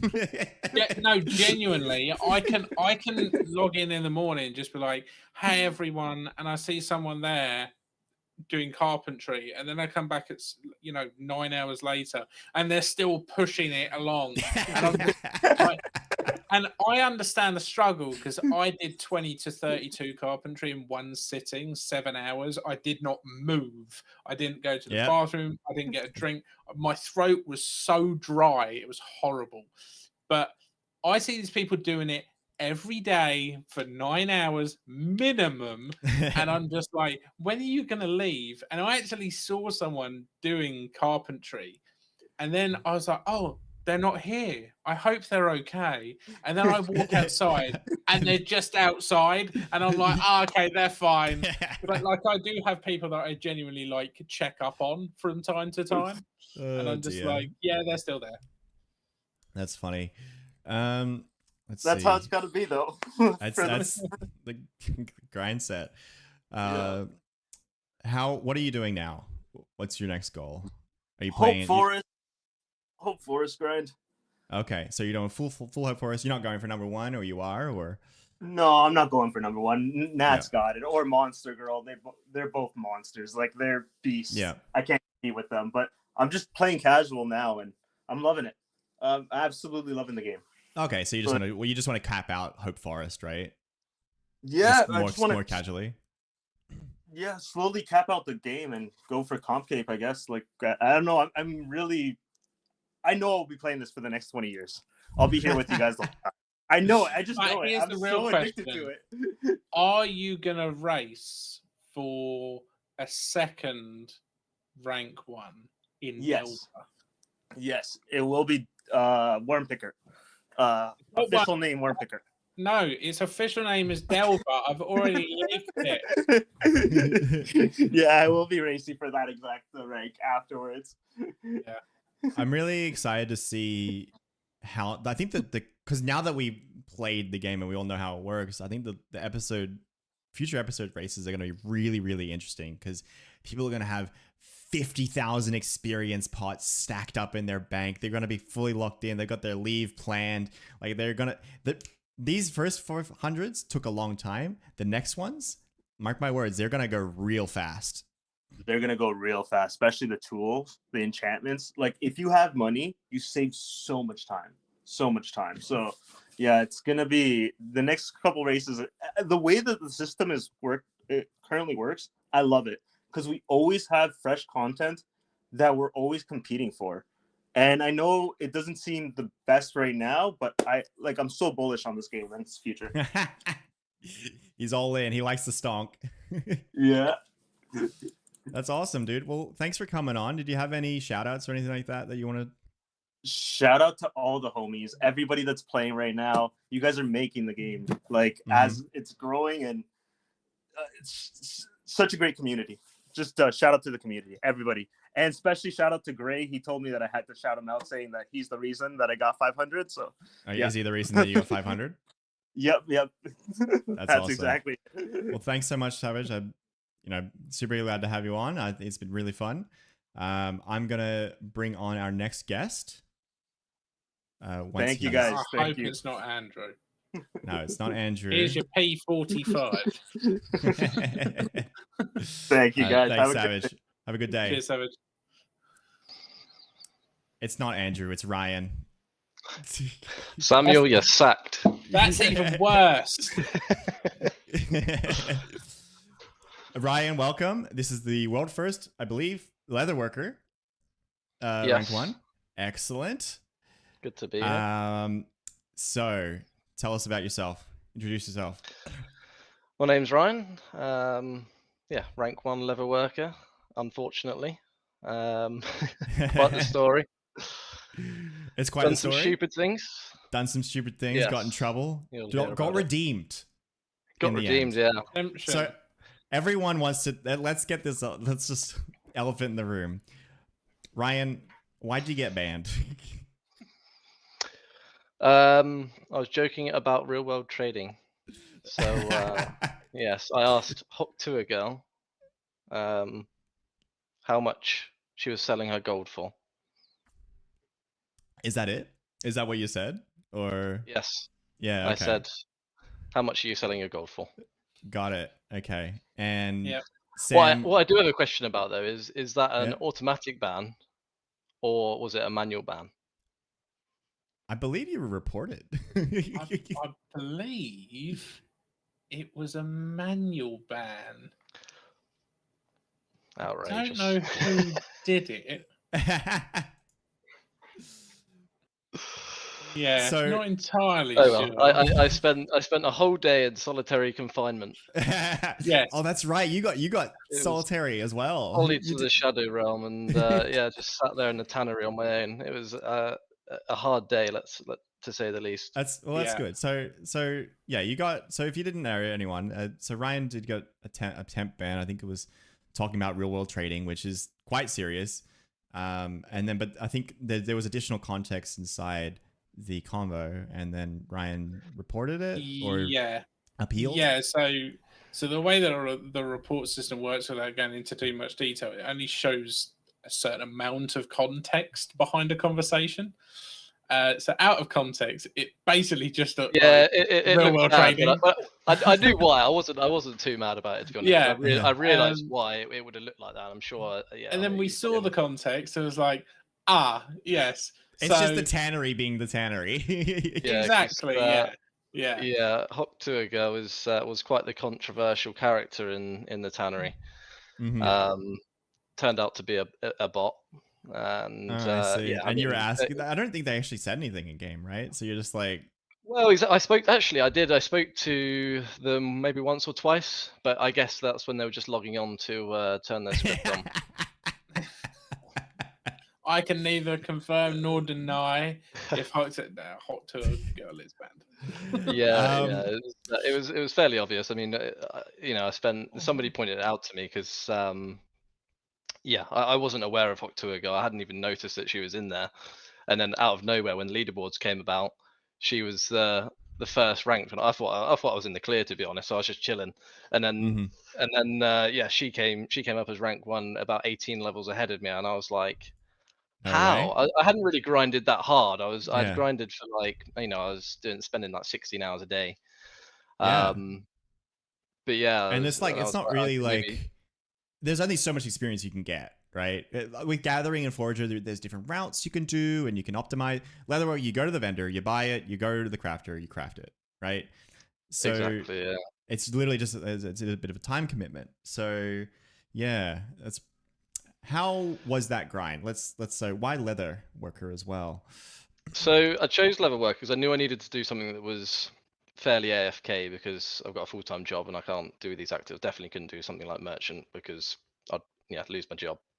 Mm-hmm. Samurai Um, called out. yeah, exactly. He's a madman. But yeah, so I was going through the episodes, not rushing to the end, to be honest. I got to like episode 2 or 3, and I was like, oh god, these are all pretty active skills, other than maybe chef and carpenter.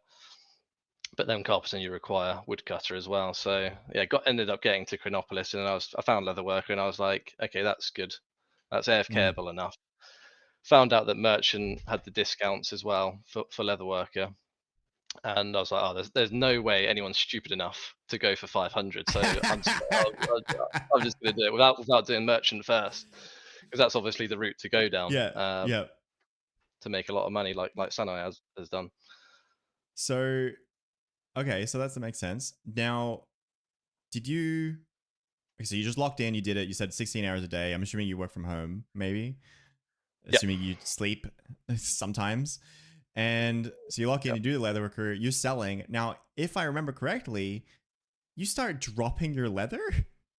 Yeah, so yeah, yeah, that update came at a very bad time. I was about 390 Leatherworker, I think. Yeah. And then yeah, drop all comes out, and yeah, that turns out to be the meta, because it saves you about a minute per trip. Wow. And then yeah, start doing that. It turns out to be pointless because the other guy I'm racing with does it as well. So we're just getting the Yeah. same rates, So both losing all our gold. I had like 200 gold, and within 2 or 3 days, it was all gone. it's like, man, like, please, just, can we just agree? Yeah, can we just and I ended up, agree? No dropping. yeah, You and I. that's why I wish that's why I wish I'd done it at the start. Just gone. We should have just done that. What But you should have done is say, let's both agree to do it. Do it. Opt out, and start doing it. Yeah, opt out and start doing it. Yeah, so Oh, dear. yeah, unfortunately, if the merchant discount, not having the merchant discount wasn't painful enough, we ended up dropping as well. So What ended level up did you start with dropping? about 390 Okay, level so worker. you So you yeah, stacked up 300 gold, and then you had none.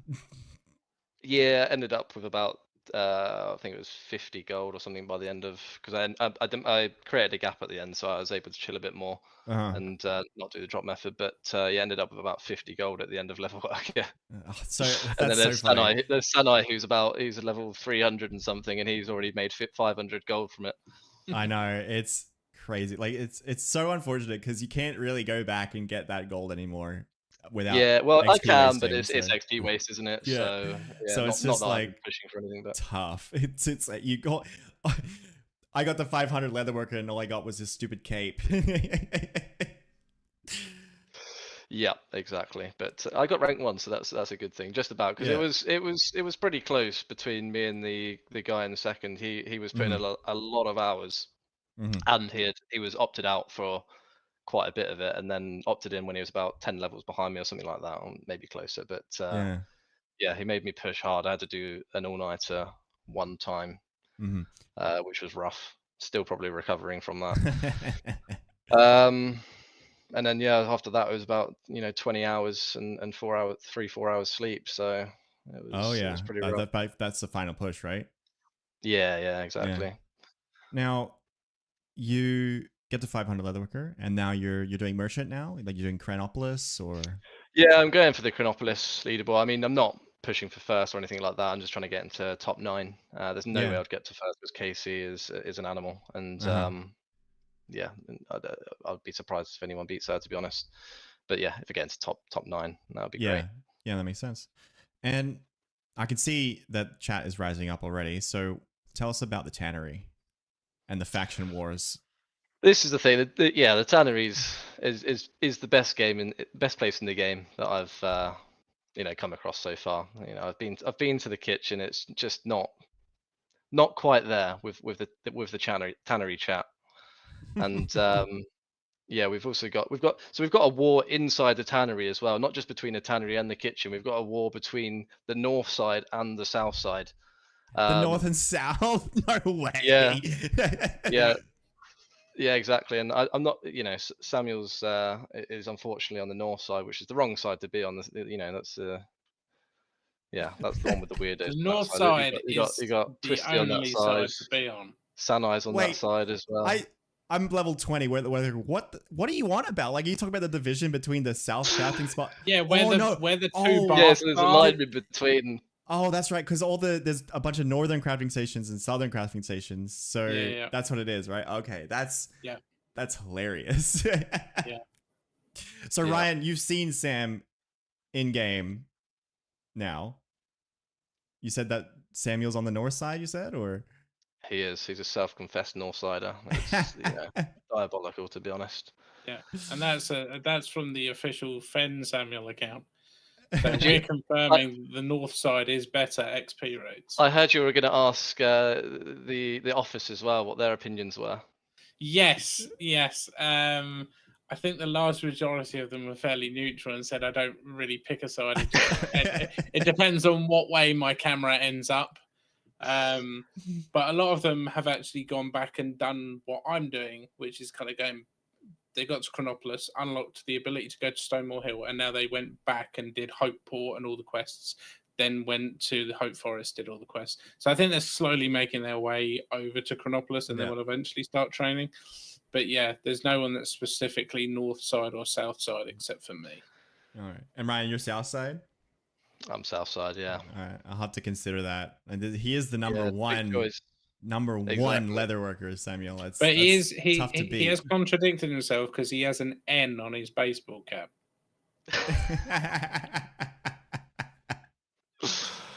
Oh dear. I don't know if I have any other questions. Samuel, do you have any questions for Ryan?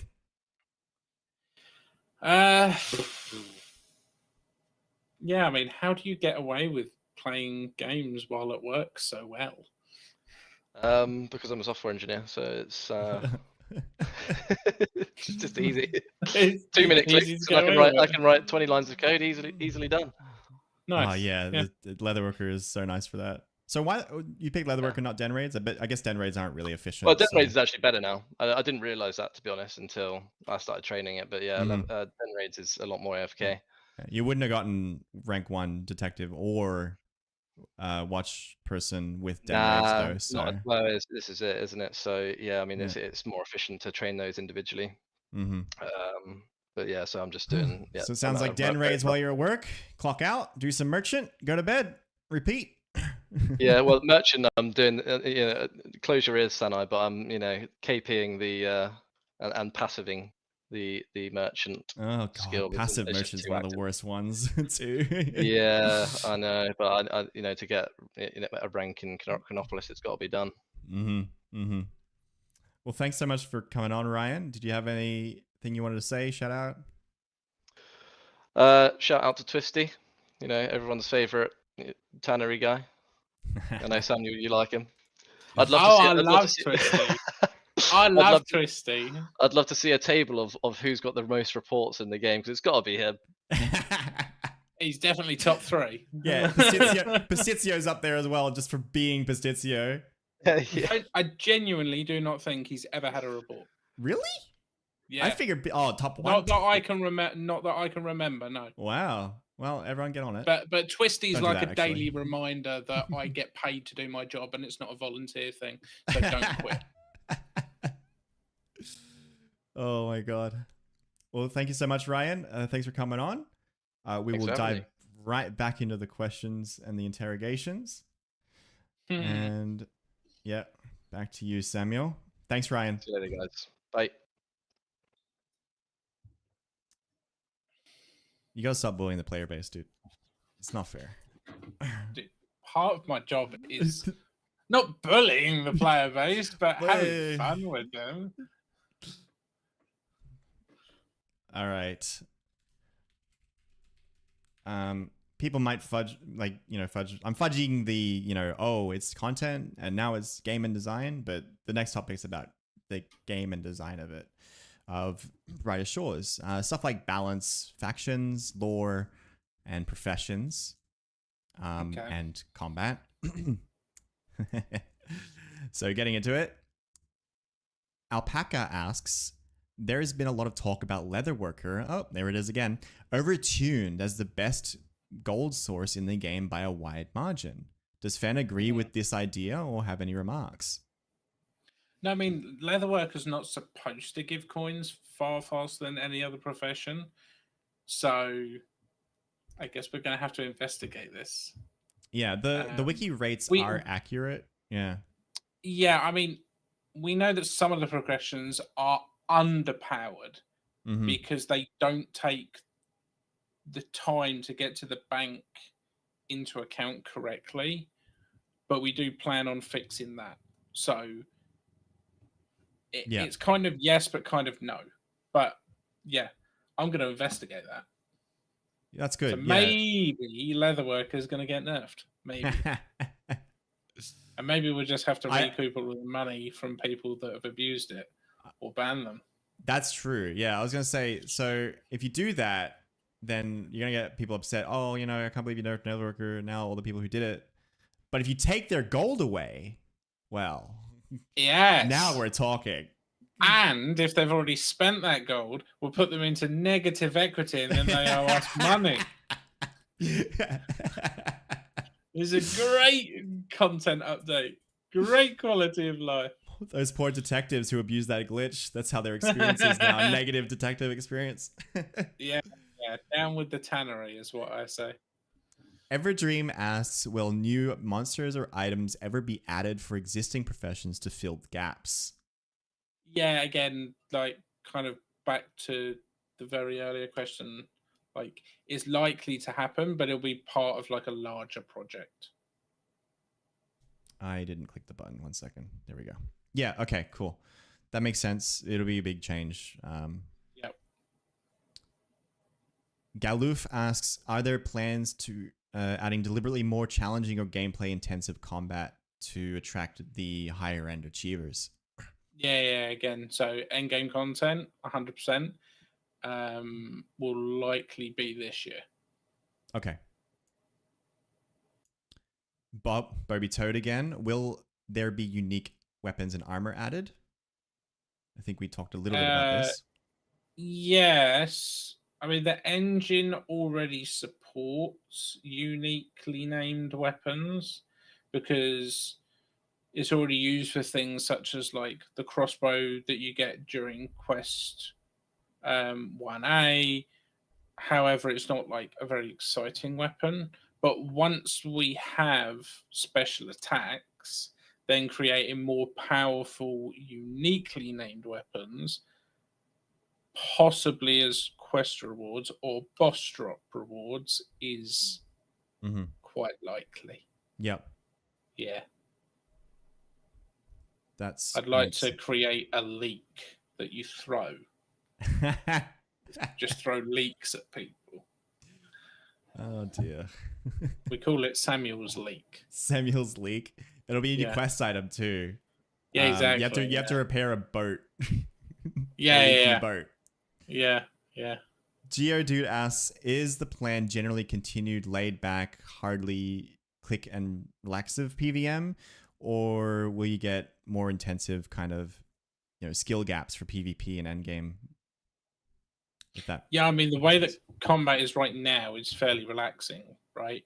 So I guess we kind of want to do both. Like, we plan on keeping like relaxed PVM content, but then also add mini games and raids and bosses for people who want a more active form of PVM. So rather than changing all the PVM to be intense, we will allow you to do either or. Yeah. Mellow Squad asks, will all 3 factions have access to combat spells, or will this be exclusive to the Hammer Mage? I don't know why they're so focused on that. It might be the name. Yeah, I guess the name Hammer Mage will kind of like throw a little bit of concern there, but no, all factions will have access to combat. Combat spells or specs. Yes. Yeah. Kasao Retsu asks, regarding combat, will enemies and or players have access to debuffs and status effects in future episodes? Yes, they will. Oh, that's cool to know. I guess we're thinking about how specs are going to work. Severe Network asks, why was the decision made to have 500 levels as opposed to a more tangible number such as 80, 90, or 100? Or what they're really asking is, why is it not 99?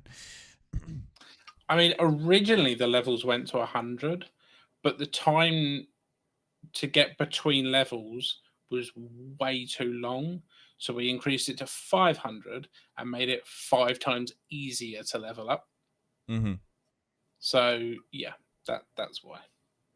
I guess, does that, and this is an approved question, so don't say anything, but if you don't have to or you don't want to, but is that why there's a lot of gaps in between the levels? If it started at 100 but you had them more quote frequently, again, same pace, is that, but then you expand it out to 500? Does that make sense? No, I wouldn't say that us increasing the number inherently affected the gaps in between. I think they may have added a few digits, but like not to the point where it was like game changing or something. I mean, it adds room for changes and stuff like that in the future. For sure. Yeah. Cedric asks, have you noticed any significant differences in the popularity of the 3 factions among players? If so, is this something you're monitoring or planning to address in the future? I mean, personally, I've seen more Cryonites than any others, and Hammer Mage is a close second. But no, it's not something that we're monitoring. No. Yeah. Pre-launch, it's funny because you can also see the leaderboards for smithing, bone right, and to see, kind of compare. Pre-launch, all the polls and Discord communities and all that stuff, it was Hammer Mage number 1, Cryonite close second, Guardian bottom rung. And I'm pretty sure that's reflected in the game too. But yeah, I've been seeing a lot of Cryonites and Hammer Mages. It's hard to tell which one's more popular, but I know poor Guardians are not doing hot. But we will come back when specs come out, I will say. Yeah. You just wait for specs. Yeah, okay. What faction are you again? I am Hammer Mage. Okay, well, yeah, good for you. Sedgwick asks, have you noticed... no, wrong one. Simi3 asks, what's the design concept behind the Guardian faction? It seems nature-based, but then it goes into like Berserker helms and bones. Yeah, so I mean, it is nature-based because bones are natural. It's probably the easiest way of answering it. Yes, it is nature-based. And also, you spend a lot more time in Hope Forest as a Guardian in general. Yeah. Plav asks, will we be able to change factions? Probably one of the most requested features. What can I say that won't get me in trouble? If we were to change the combat system dramatically, then yes, we might allow it as a one-off. The only issue with that is that players will want to do it more than once. Mm-hmm. So I'd say for now, it's not in our plans to allow you to change. Yeah. But it could be. Yeah, and that's been the design of the game from day one. Is it's been pretty clear. 3 character slots, you 3 factions and all that kind of stuff. Yeah. Will there be Thirds ask, will there be more than 3 classes in the future? There's no plans for more factions currently because magic is coming in the form of special attacks, and some special attacks will be ranged and some will be melee. Mm-hmm. So there's nothing to specifically target more classes in the sense that we've already kind of got the magic, melee, and ranged. So no. A lot of people, the trifecta's in there. A lot of people are wondering about an Infernae class and a Necromay class. I mean, I know that another game added necromancy. I don't know, maybe, but there's no plans currently. Yeah, I think we need to focus on other stuff anyway, which would make sense to me. So range damage will not, will that ever be able to use magic ranged damage? Because right now we have the weapons and the range attacks, but maybe the specs kind of cover the magic. Maybe. Okay. Maybe. Yeah. We'll see. We get another one like that. Julius asks, will Infernae and Necromay be added as factions? There you go. Yeah. Again, maybe. It's not planned, but maybe. Mm-hmm. Sarcastic asks, the word Bioshows uses to refer to classes is factions. Is this imply anything when compared to other MMOs such as Horde and Alliance? They're factions where you mostly fight other factions. No, never understood the whole Horde versus Alliance thing, and eventually I think they changed it so now you can play with the other faction. It's not a big deal. So for us, we're going with factions will be able to fight any faction, including their own. Okay. Erishets asks, can you share more details on the lore of the game? I'd love to learn more about the factions. Yes. I mean, I personally would love to have a digital book written with some behind the scenes artwork and details of the lore included. So maybe something in the future, but for now, it remains a mystery. Mm-hmm. Mambo Jambo asks, do you see this game as a story-driven game, and have you planned out a lot of lore in advance?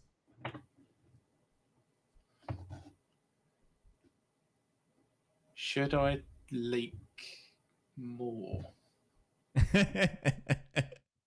Somebody asked that because I've chat's just gonna say yes. I've just seen a comment say Samuel is like Marvel's Tom Holland. Fuck it, why not? We have planned out 21 episodes so far. I don't believe you. Are you serious? In terms of story, right? Yes. Wow. Yes. Lots of content. Okay. Very nice. All I can say is poor Pasticcio. Poor Pasticcio and poor people. This wasn't asked as a question, okay? We did a general calculation of how long it would take somebody to max a current Brighter Shores account. And it is about 27,500 hours. And that's based on 4 episodes. So if you calculate 21 episodes, you are looking at an extremely large game. Yeah, So, I've always said from the beginning. And before people ask, I'm not leaking the names of 7 to 21. I've always said that this game's design is not intended to be full completion. Yeah, nowhere near. Like, I think people seriously underestimate our statement of this game is early access. Like, we are just at the very start of Brighter Shores. So for the people that are playing like right now, you're going to be so much better off. So if you're not playing, start playing. Play the game. Start playing. Subscribe and play. Yeah, and I guess, okay, this is really cool because it actually adds a little bit of context to Andrew's got that really big post about the design of the game saying, you know, combat's like this because of the episode release structure and stuff like that. Yeah. And in the context of 4 episodes, it's like, okay, why? Like, you know, I just got through it all the way. But in the context, let's go all the way in context of 21 episodes. You fire up the game, this game that you download on Steam for free, and you fire it up. There's 21 episodes. And if it was something like Final Fantasy XIV is a pretty good example of this, you have to play hundreds and hundreds and hundreds and hundreds of hours just to finish the main story before you can do anything else. But with Andrew's design philosophy and what I've seen, and I kind of see the vision, is people jump in, they get to push through the story quite fast, unlock a plethora of content that they can go play at their own pace. Oh yeah. Like and I'm a huge advocate for our free-to-play players. I think we have such a fantastic free-to-play experience that we entice people to then want to subscribe because they've experienced what it's like from an authentic point of view. I don't think we lock anything out that is so like detrimentally different. I think that we've designed it perfectly. So yeah, I mean, when you just think about 21 episodes and just how much content that is, there are a lot of skills that are already cemented.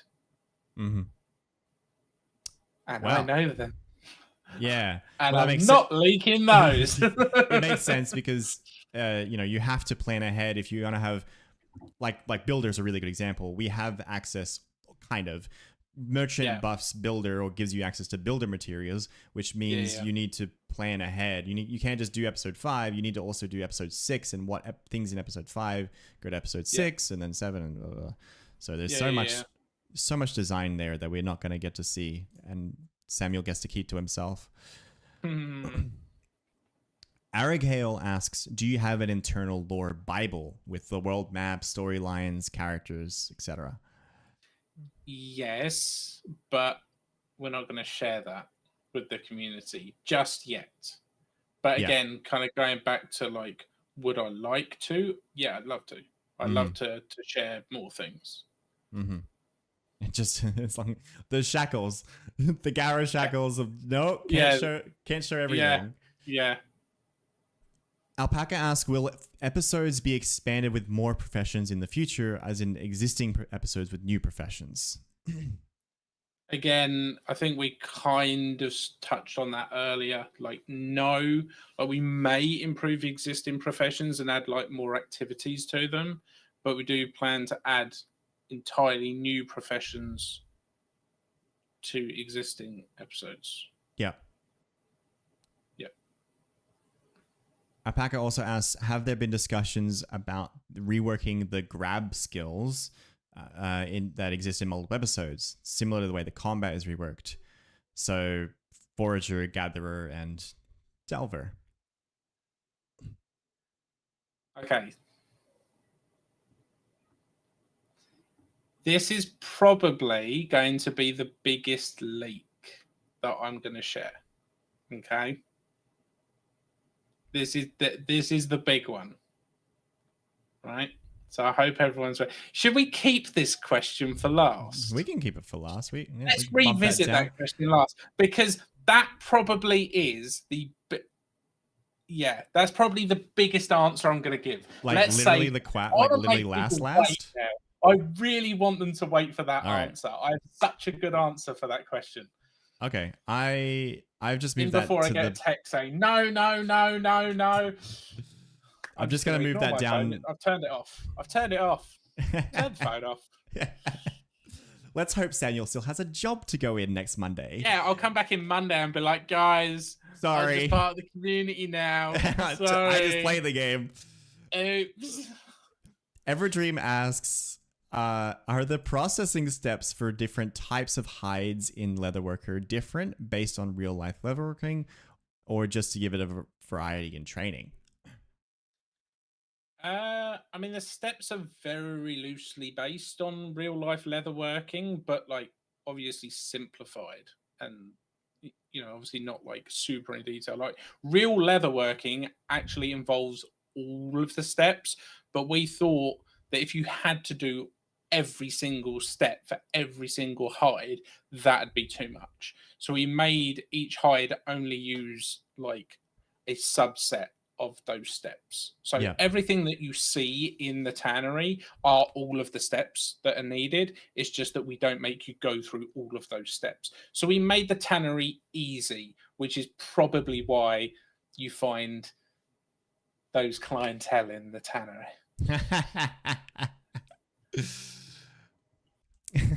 Poor tannery. Keep bullying them. Yeah.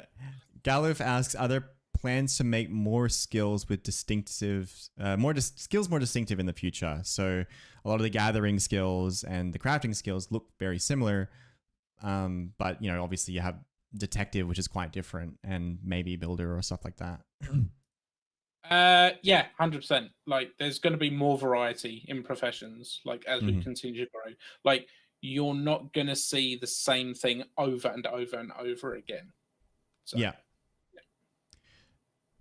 Erishets asks, are there plans to add systems like the chef's bounty to other professions such as fishing, alchemy, and weapon crafting? 100%. Like, I love the bounty system, and I think the whole team loves it internally. So adding them to more professions is 100% in our plans. Oh, that's really cool. Shulk asks, will the current skills in episode 1 and 4 see content updates in the future to fill out the level bands, specifically 200 to 500, or will we only see a sequel in the future, such as Alchemy 2, giving it like gathering and foraging and doing the same thing for different episodes? Yeah, again, like they may be revisited, but like it definitely won't be until episode 5 is released. Okay. Armorer asks, will professions be reused in future episodes? Yes, they will. In the way that we may add content which requires professions from earlier episodes to complete. Okay. Nufchin asks, will there be a skill like Hunter, for example, in Hope Forest? Because I feel like it would connect good to the leatherworking skill instead of just having to buy. Maybe. You'll have to wait and see. Maybe. Maybe there will be. Okay. Now I'm getting confused. I'm getting mixed messages. Yeah. Original commenter asks, this seems to be the bounty system again, I think. Bounties to other professions, which you've said yes? Yeah. 100%, yeah. Geodude asks, people are worried that some of this skilling players will be, cast away by the combat-driven updates that might take over the game. Things like dropping her hides and bossing or other combat updates, focused updates. Yeah, I mean, obviously, when we talk about endgame content, right, most people think, okay, well, dungeons, raids, there's going to be fights in those. And the answer would be yes, there are going to be fights in them.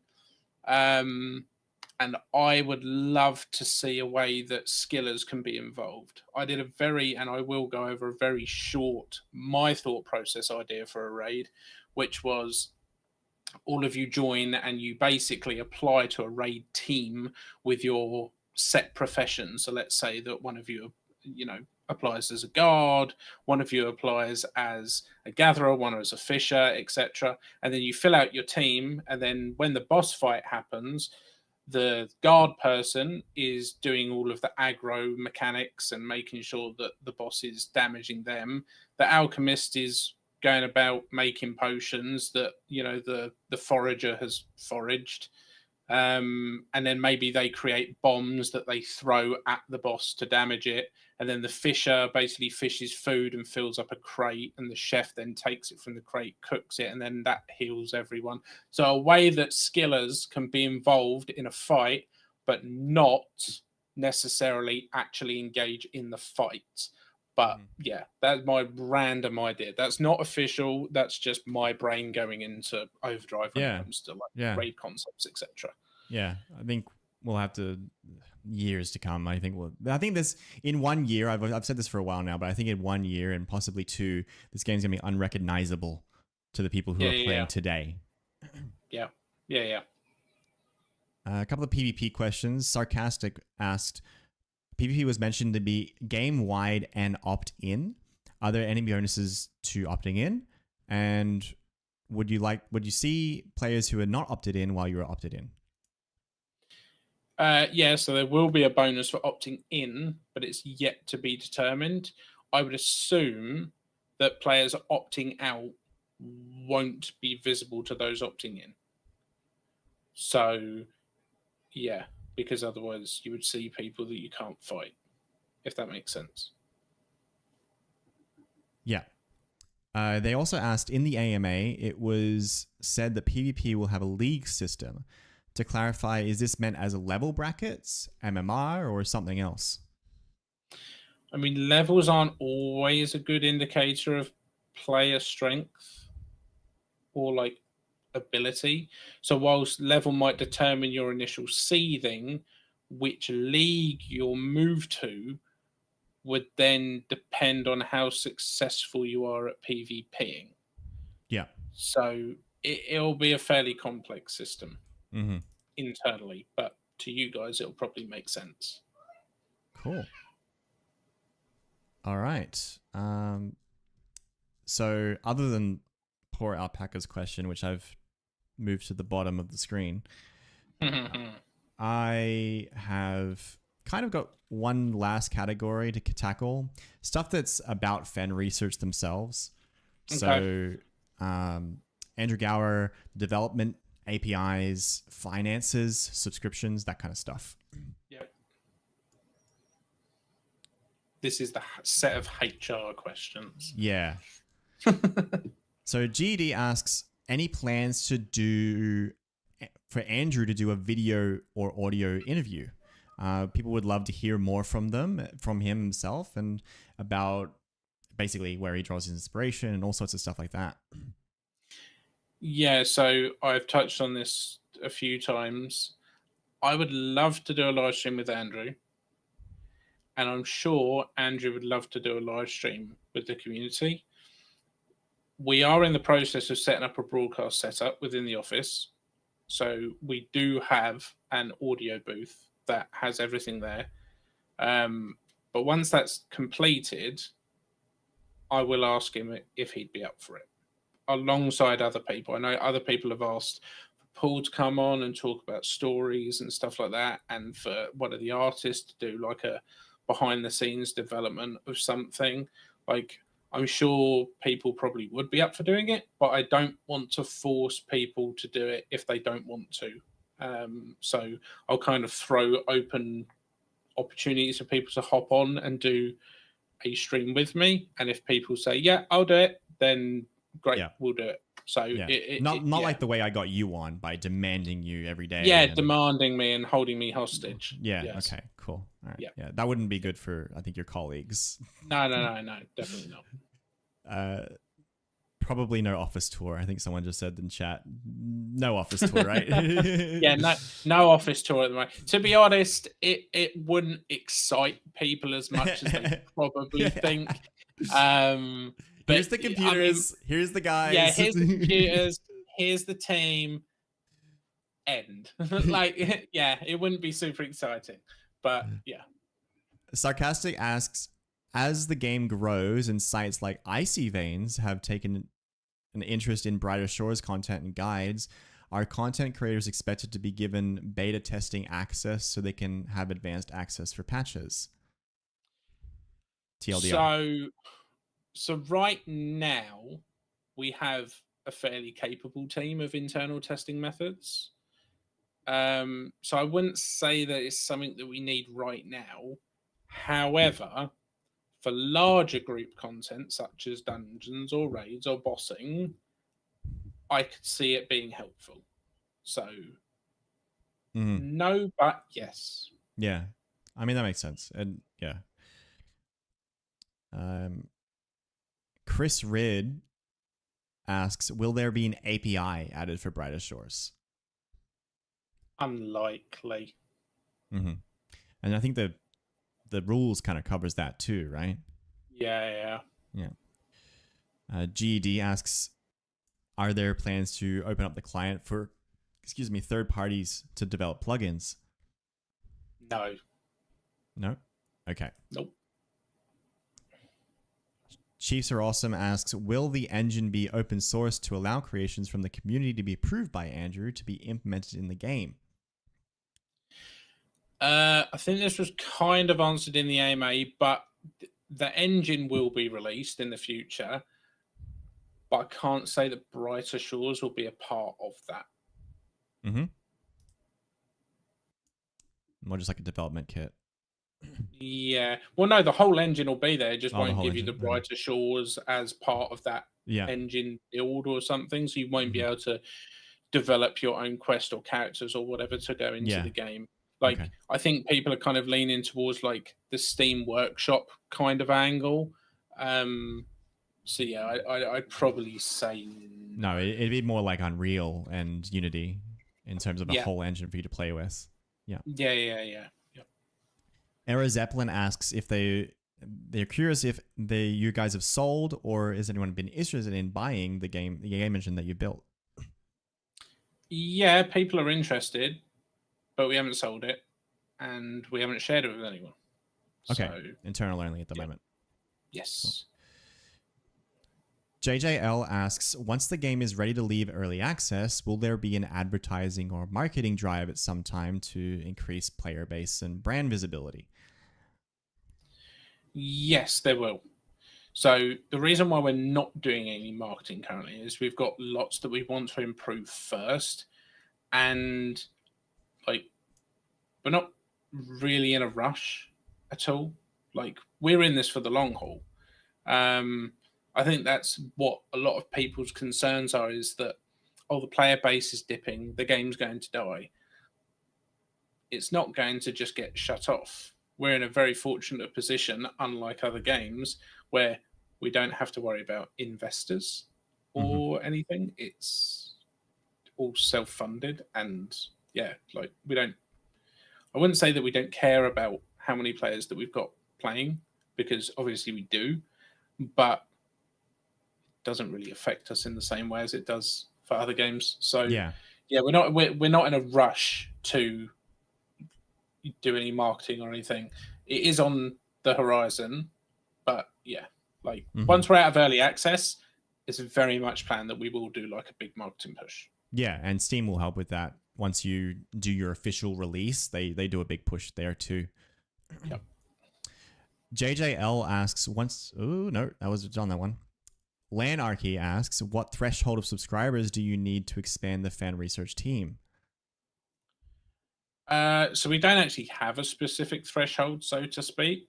It's more of the case that if we need someone, we'll hire them. So it's the same in my case, that they needed somebody to manage the community, so they hired me. They're getting pretty rowdy. Yeah, I mean, on the list, the next hire is likely to be a 3D animator, because quests tend to be very animation heavy and we want more quests. So it will likely be a 3D animator that comes in next. Okay, cool. There you guys go. Fire. Get practicing if you live in the UK. Yeah. Cambridge. Oots asks, Are you open to eventually having a storefront where people can make small purchases for in-game achievements? Things like a keychain with our favorite capes that can only be purchased after obtaining them in-game. Yeah, I think that's a great idea. I mean, personally, I'd love to have an official merchandise store anyway, but I think that would be quite cool if maybe when you achieved a certain level, underneath you've achieved 500 leatherworking, it came up with a code that is a one-time use. And when you put that code into the merchandise store, it unlocks a purchasable merchandise item that you can buy, and it can only be used once. And obviously, you would probably want to use that. So yes, I'm all for it. That sounds like a good idea. That's not microtransactions, right? No, because we're giving you a code. We're giving you a code to unlock an item in a real merchandise store. That's really cool. Yeah. That's a good idea. That's a good question. Yeah. Oots asks, is the game going to be sustainable long term if we have a low player base, or will there be plans to shut it down if certain expectations in player count or revenue are not met? This is a common question. Yeah. So I touched on it briefly, but I will cement it very simply. We have no plans to shut down Brighter Shores, even if the player count is at 1. We'll just keep improving it until the players go up again. There is no plans to shut the game down, regardless of what you see. That's great to hear from the team, because it's something that it's been very clear to me, and I've been repeating it like every day of my life on Discord when people come to troll or whatever. It's like, the game's not going anywhere. Like, if it's not for you now, come back. Yeah. If you've got to a point in the game where you're just not feeling it anymore, you're just not feeling it anymore. If you've put in 300 hours and you're satisfied with what you've done, come back. Yeah. So yeah, just come back when there's a piece of content that appeals to you. That's absolutely fine. Yeah. It seems like a lot of people they're saying, I'm going to be the one player. I'm going to be the one player. So you might have at least 20. Yeah. Well, it won't be me, because they'll ban my account as well. So. Original commenter asks, this is pretty similar, but is the number of active daily players and subscribers a concern? Or has it exceeded expectations for the early access launch? No, I mean, I think the initial launch was fairly surprising, but no, as for the player base now, no, we're not concerned at all. I can tell you firsthand, no one looks at the player count. Yeah. Not for the sake of because they don't want to look. It doesn't affect us. It doesn't affect your day to day. Makes sense. Yeah. Yeah. I mean, and you've had zero revenue for 10 years, so you're operating under the same structure. Nothing's changed. Yeah. Will you guys have additional payment options in the future? Steam sometimes doesn't support all countries, and there is an issue there. Yes. Is the simple answer. Okay. Yes. Kels the Mod asks, will the Tannery versus Kitchener war be made into a quest? It's possible. It is possible that we make community written quests by narratives,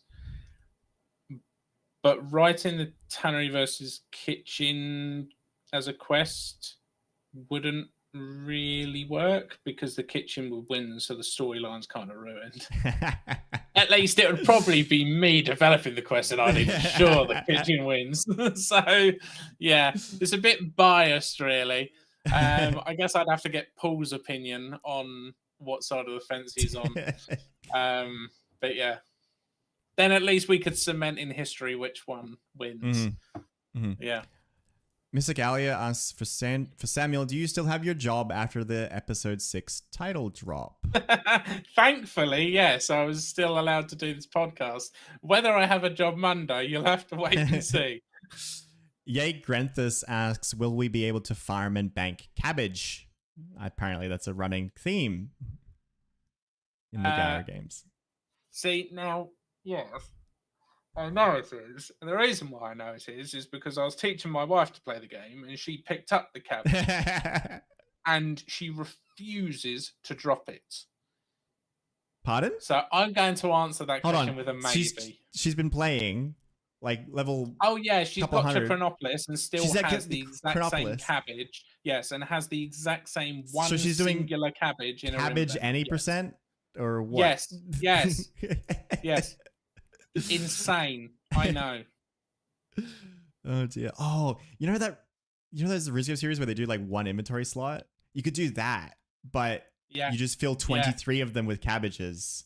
Someone do that. That would be very interesting. Somebody go and make a series right now, fill in your invent with 23 cabbages and film it. That would be great content.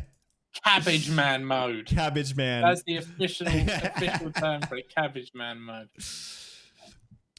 Jeremy asks, what's the deal with the mysterious device from Lost and Found? Is it a quest development, an Easter egg? Is it something we haven't figured out yet? It is a secret. It's a secret. It's a secret. All right. Now, this is up to you. I have this last question. You said you wanted to leave it last, but we still have a little bit more to touch on. We have some jokes from the community I want to bring up. And we also have the image that we want to show the stream, and then we have this mysterious question that you want to give. So, what order do you want to question? Let's do the question. Okay. And then maybe we'll show the picture. Show the picture after. Okay. Yeah. So ask the question again so that everybody's refreshed. Yeah. So Alpaca asks, has there been any discussion on reworking the grab skills that exist in multiple episodes, the way the combat is being reworked? Or is Fen fairly sure that these skills will remain as is? Forager, Gatherer, Delver. So, depending on how well combat goes, we may or may not do the same to the foraging skills. Like, it's more likely that we just try to make the different foraging professions more varied. But we're going to merge the combat professions first. That's a pretty big word. Merge? Yes. Okay. Yes. So I have a follow-up question, which I know is immediately going to come up in chat in about 3 seconds. What happens to the leaderboards? If you know, if you don't know, I don't know if it's even figured out yet, but no.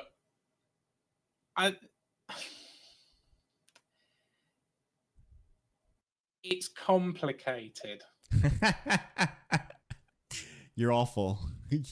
Yes, it's complicated. But yes. Because if you say the word merge, people are going to run with that. People are going to absolutely run with that. They're going to go, oh my God, Jimmy's. When I talk about merging, I mean there won't be guard, there won't be scout, there won't be mine fighting, and there won't be whatever the other one is. I should know it because I work on the game. Watch person. There will just be combat. Okay. So Jimmy is a bot, is very upset. Yes, probably. Right. Now, before people start freaking out, we have, and I have received an internal plan for how combat will look. There will be more information coming to you at some point soon. Okay. So I don't want to give timeframes because I hate giving timeframes. Mm-hmm. But you will soon understand what we mean. Okay. And I think this will probably be a very good time to show the image. Okay, let's show bring the image up. and just let people Sit on it? conceptualize.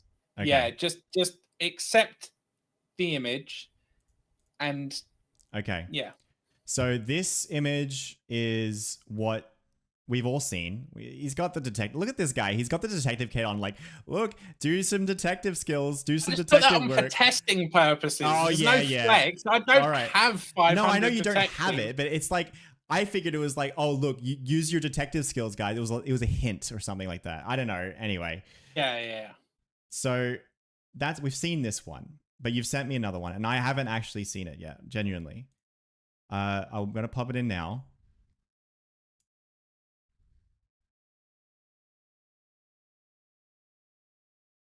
I think it switched over already. There we go. Okay. There it is. So I'm assuming Samuel's not going. This will be up to the community at this point because he's obviously I'm not saying another word. Anything else. I'm not saying anything more other than look at the picture. Yeah. And so he's at the obelisk. All I'm saying. The obelisk is combat related. We know that for sure. It's where you attune and stuff. It's where, even in the lore, it's where you get your combat skill and profession and like where your power comes from. All your equipment is powered from it. Yeah. There is also a very, very easy but very just not obvious hint in the same picture. And I don't think anyone will get it. I'm gonna cut us out and pull it at full screen for us for the moment because some people want to see this. There's a respec button on there as well, that's clear as day. I don't know what he's referring to about something else. No, I don't see it. You say there's definitely something on this screen? Yeah. Okay. Yeah. But people will understand once we talk a little bit more about how combat is going to work moving forward. I think people will be like, "Oh, it wasn't that obvious." It's not, but if you're very clever, you could figure it out. Okay. I'm just gonna. Don't know. Maybe it's the icon. I'm not sure. I could stare at this all day. I really could, guys. I'm gonna move on. Can I take a hit? Can I take a guess? Oh. You can guess. I'm not gonna say anything. Who are you? You're not on screen. You have to go back to. Oh shoot! You can't. Okay. All right. We had a voice in our heads. I don't know if it came through. Okay. Did something break?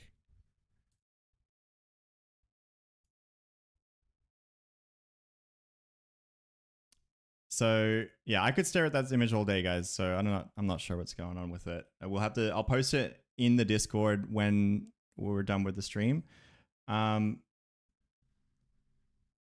I can't hear Samuel. Did something break?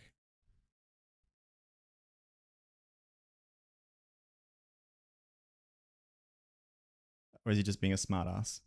Samuel, say something?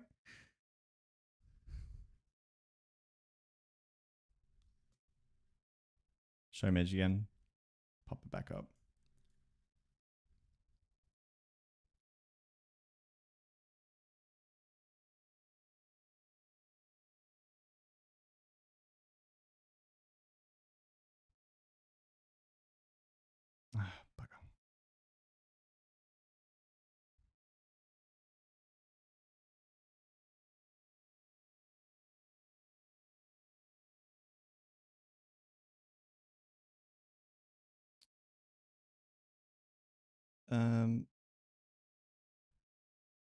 Something broke on my end.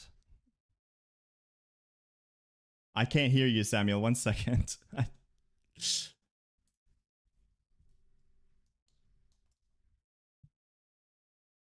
Okay, say something.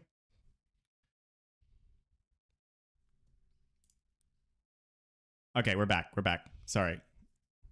Oh no! Oh, hello. Yeah, you're back. Hello? So we had you muted because of the background noise that we heard, and you just said everything out loud, and you told everything about the new can't hear update, and anything. I had you muted. Can you hear us? Hello, Samuel? Hello. Hi. Sorry, we had some technical difficulties there. It was so Yeah. shocking that I just broke the whole stream. It really sucks because I told you exactly what was happening. Oh, yeah. So it's I this leaked is a bit- everything. This is a bit. You just didn't know. Like Yeah. I told you about the little clue in the image. I told you about the whole Yeah. combat system and like what it's becoming. Like I leaked everything. Yeah. Right, and you just didn't hear it. I know. I technical difficulties, and this is definitely not a bit. I just actually broke the stream, and then you definitely leaked everything. Great. You know what was really funny is because it said at the top of my screen, the director has muted you, and I actually said what the hint was. And I was like, if that came through, that's very naughty. I got surprised because Savage Shores spoke, and I don't know if the stream heard it. I just heard someone else speak. And I was like, I forgot about them because I was so excited about this. I completely forgot about them. They're still in the call. He says something. I'm like, what are you doing? You're not on screen. You're out. Sorry, guys. All fixed. So, okay. No idea what this is. I don't know what the hidden image is. It might be something to do with the icon. It might be something to do with the equipment you're wearing. I have no clue. yeah. I will post this in the. I'm the only one with access to this image, so he would have seen. Like, if I leaked it early, I would have been fired. I will post it across on my Twitter so that people can see it. And investigate it. Yes. Okay. So, and there we go. And I'll post it on the community Discord and my own. But that's it. That's the big reveal. The merge thing is that all of this is new to me, so I don't like this. Everything's been really exciting. Very cool. We have a couple of things here.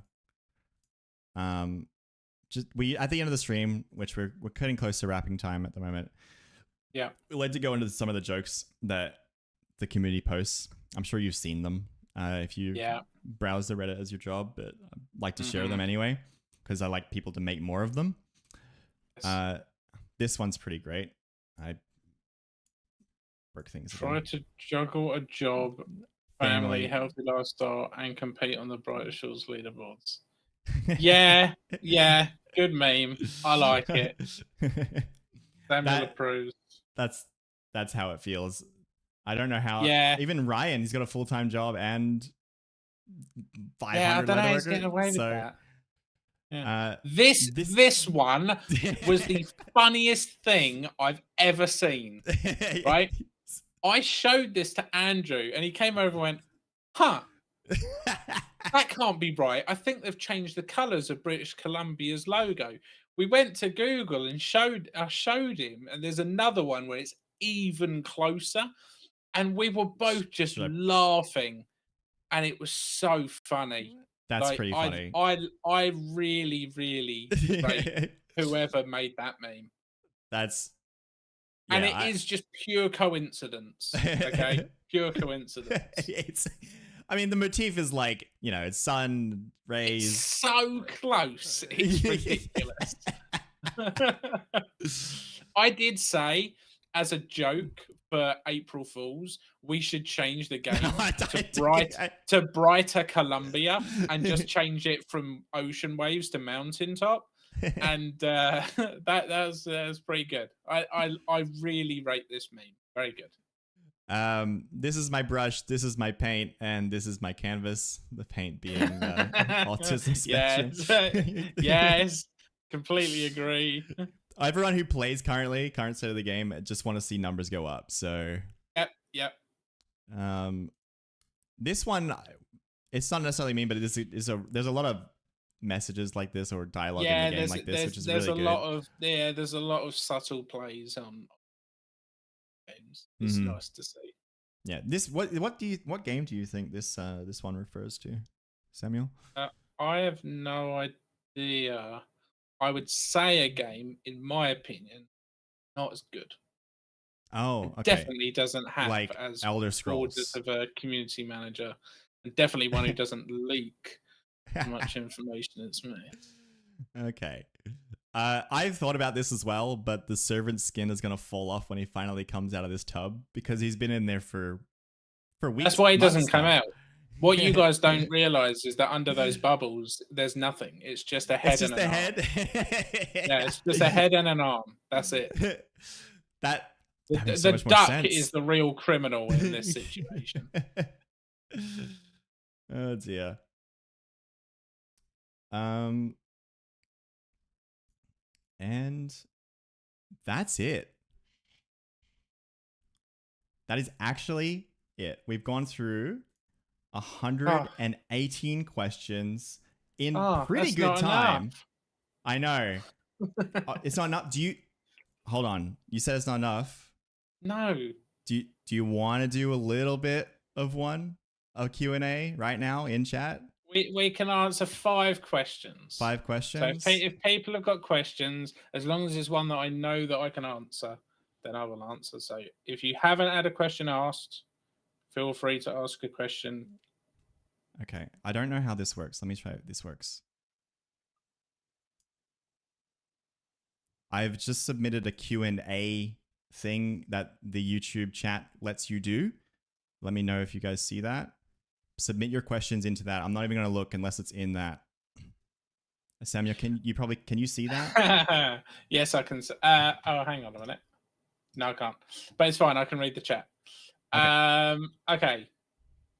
So, any plans on inactive names?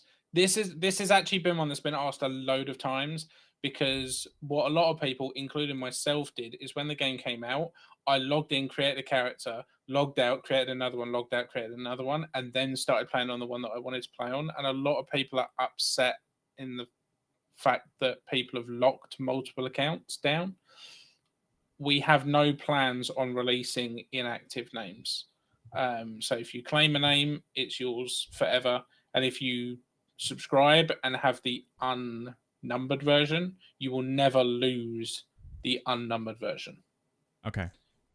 A lot of I feel like it's unfair to say about opting being permanent. Yes, it will be permanent. Yeah. A lot of leaderboard questions about the true rank I'm seeing in my little UI. Yes, I'm choosing to ignore that. Oh, okay. My bad. I'll let it. No, sorry. No. Hey, I know people are asking about true leaderboards. It is not being ignored. Okay.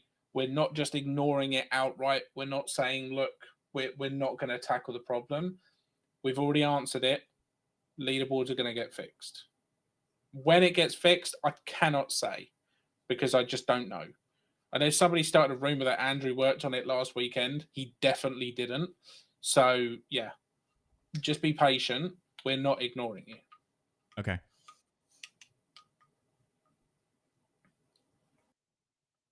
Boom, boom, boom, boom, boom, boom, boom, boom, boom. Anymore.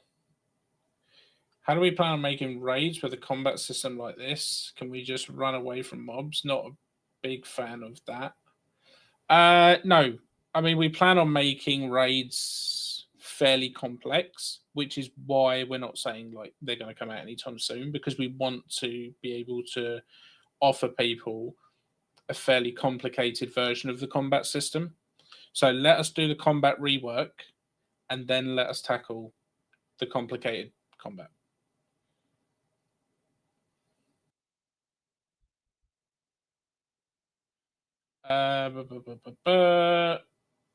Should we focus on one combat or all, since it'll be merged?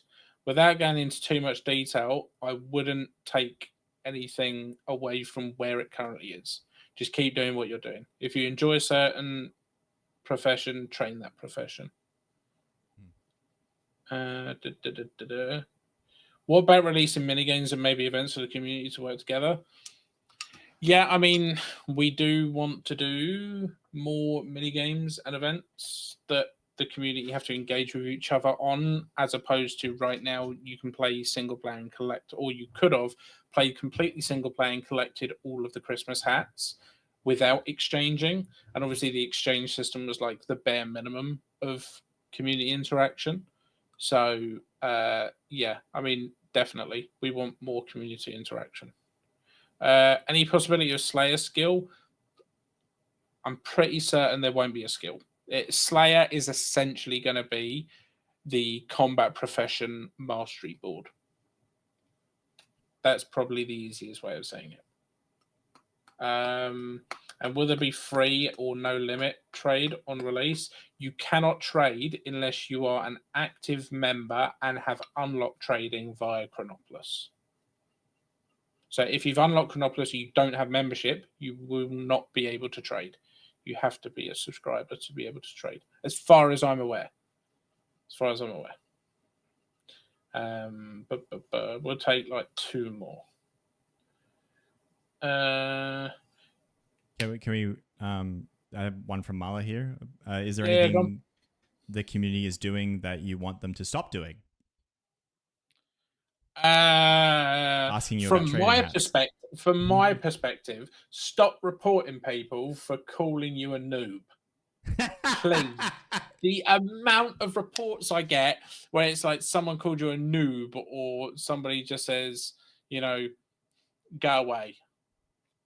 Like, please stop reporting people for that. And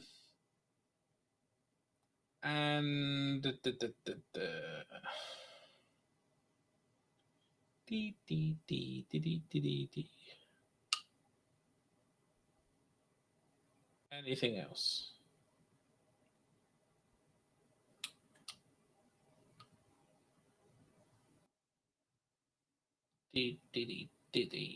Yeah, ban the reporters. I think people are asking in this Q&A. That's right. Yeah. One more question. Translations is a good one. I would love to do organic translations down the line. I think that opening the game up to native countries is a good thing. It's just about when we do it and how we do it. But yeah, I'd love to do it. So yeah, that was the last question. There you go. Job done. Job done. There you go. Yep. I didn't think we'd have time for that, so thanks for doing that. But we did actually manage to smash out the questions surprisingly well. Yeah. Let's see. That should be everything. We have our little outro here. Samuel, thank you so much for coming on. And is there any final words or anything like you'd like to say to the community? Yeah, no, it was an absolute pleasure coming on. I definitely have enjoyed my time. I think that I've probably come away from this experience a better person. I definitely feel like my time on Tales from the Shore has been one to remember. Maybe not when I go back into the office Monday and I walk through the door and all of them are already staring at the door waiting for me to enter. But hopefully, do you have a fob to get through the door? Is it gonna block you out? I have a key, but they might change the lock. They might change the lock. Yeah, they might change the lock. Basically, on Monday I'll post a tweet and it will either be good news or bad news. Great. So yeah, there we go. But hopefully, I've answered enough questions to keep you guys happy. They'll be happy for like Wednesday. I think you'll start getting complaints again. Yeah. It'll be Monday morning. I'll have complaints from people saying we need more information, and I'll say, look, we're not going inbox through too. Yeah, on Tales from the Shores, you said this, and do you actually mean this? And can you elaborate on this? And it's like, yeah, and it'll be somebody just said Andrew on Monday, combat will be merged, huh? Yeah. I guess I've just come in and decided it. But yeah, no. That's about it. That's about it. Excellent. Awesome. Thank you so much for coming on. I really do think this has helped the community to have a much better vision of align the community's vision for the game with the Fen Researchers, right? Because I know you guys have a really good vision for the game, but it's just not aligned with the community right now. And I think this really helped clear things up. I get that there are other games, and in historically, people have released, visual roadmaps of where they want to be. We would love to be able to say, look, this is our next 12 months, but we just don't know what the next 12 months are going to be. Like, as I spoke earlier, the next person that we hire is likely to be an animator. That animator will allow us to pump quests out at a quicker pace because, I have my quest written and now it's going through the design and whatnot phase, right? So, and that doesn't include all of the other things, and the animating and the modeling and everything to do with art takes so much longer than people appreciate.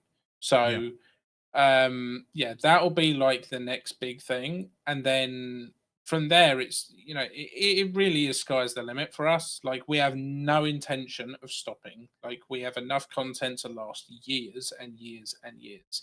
So I would say to people, if you're enjoying the game now, just wait. Yeah. Because it is only going to get better. And I hope that everyone can take, the snippets and the leaks from today, and they can throw conspiracy theories around for the next few weeks and just give us a little bit of breathing room when it comes to like the quality of life updates. Because, as I said, I think the quality of life updates are going to slow so that we can start focusing on the major content pieces. And then we may pick up again on quality of life, or we may focus on more content pieces that need to be finished. You're going to have to get better at the engine so we can get more Yeah, quality I know. And then I won't be a community manager ananymore, and then you'll have someone else. So no. It's, people have to either take or allow. I wonder what people would prefer. Probably most people will probably prefer me to leave. Because I leak way too much, but hopefully everybody had a good time. I know that you don't like looking at numbers, but I saw it peak at 367. Yeah, I know. I've got it up. It's pretty crazy. Now, as a YouTuber, I am contractually obligated to say this, so don't hang me for it, but thank you everyone for your time, for watching, listening, liking, and subscribing.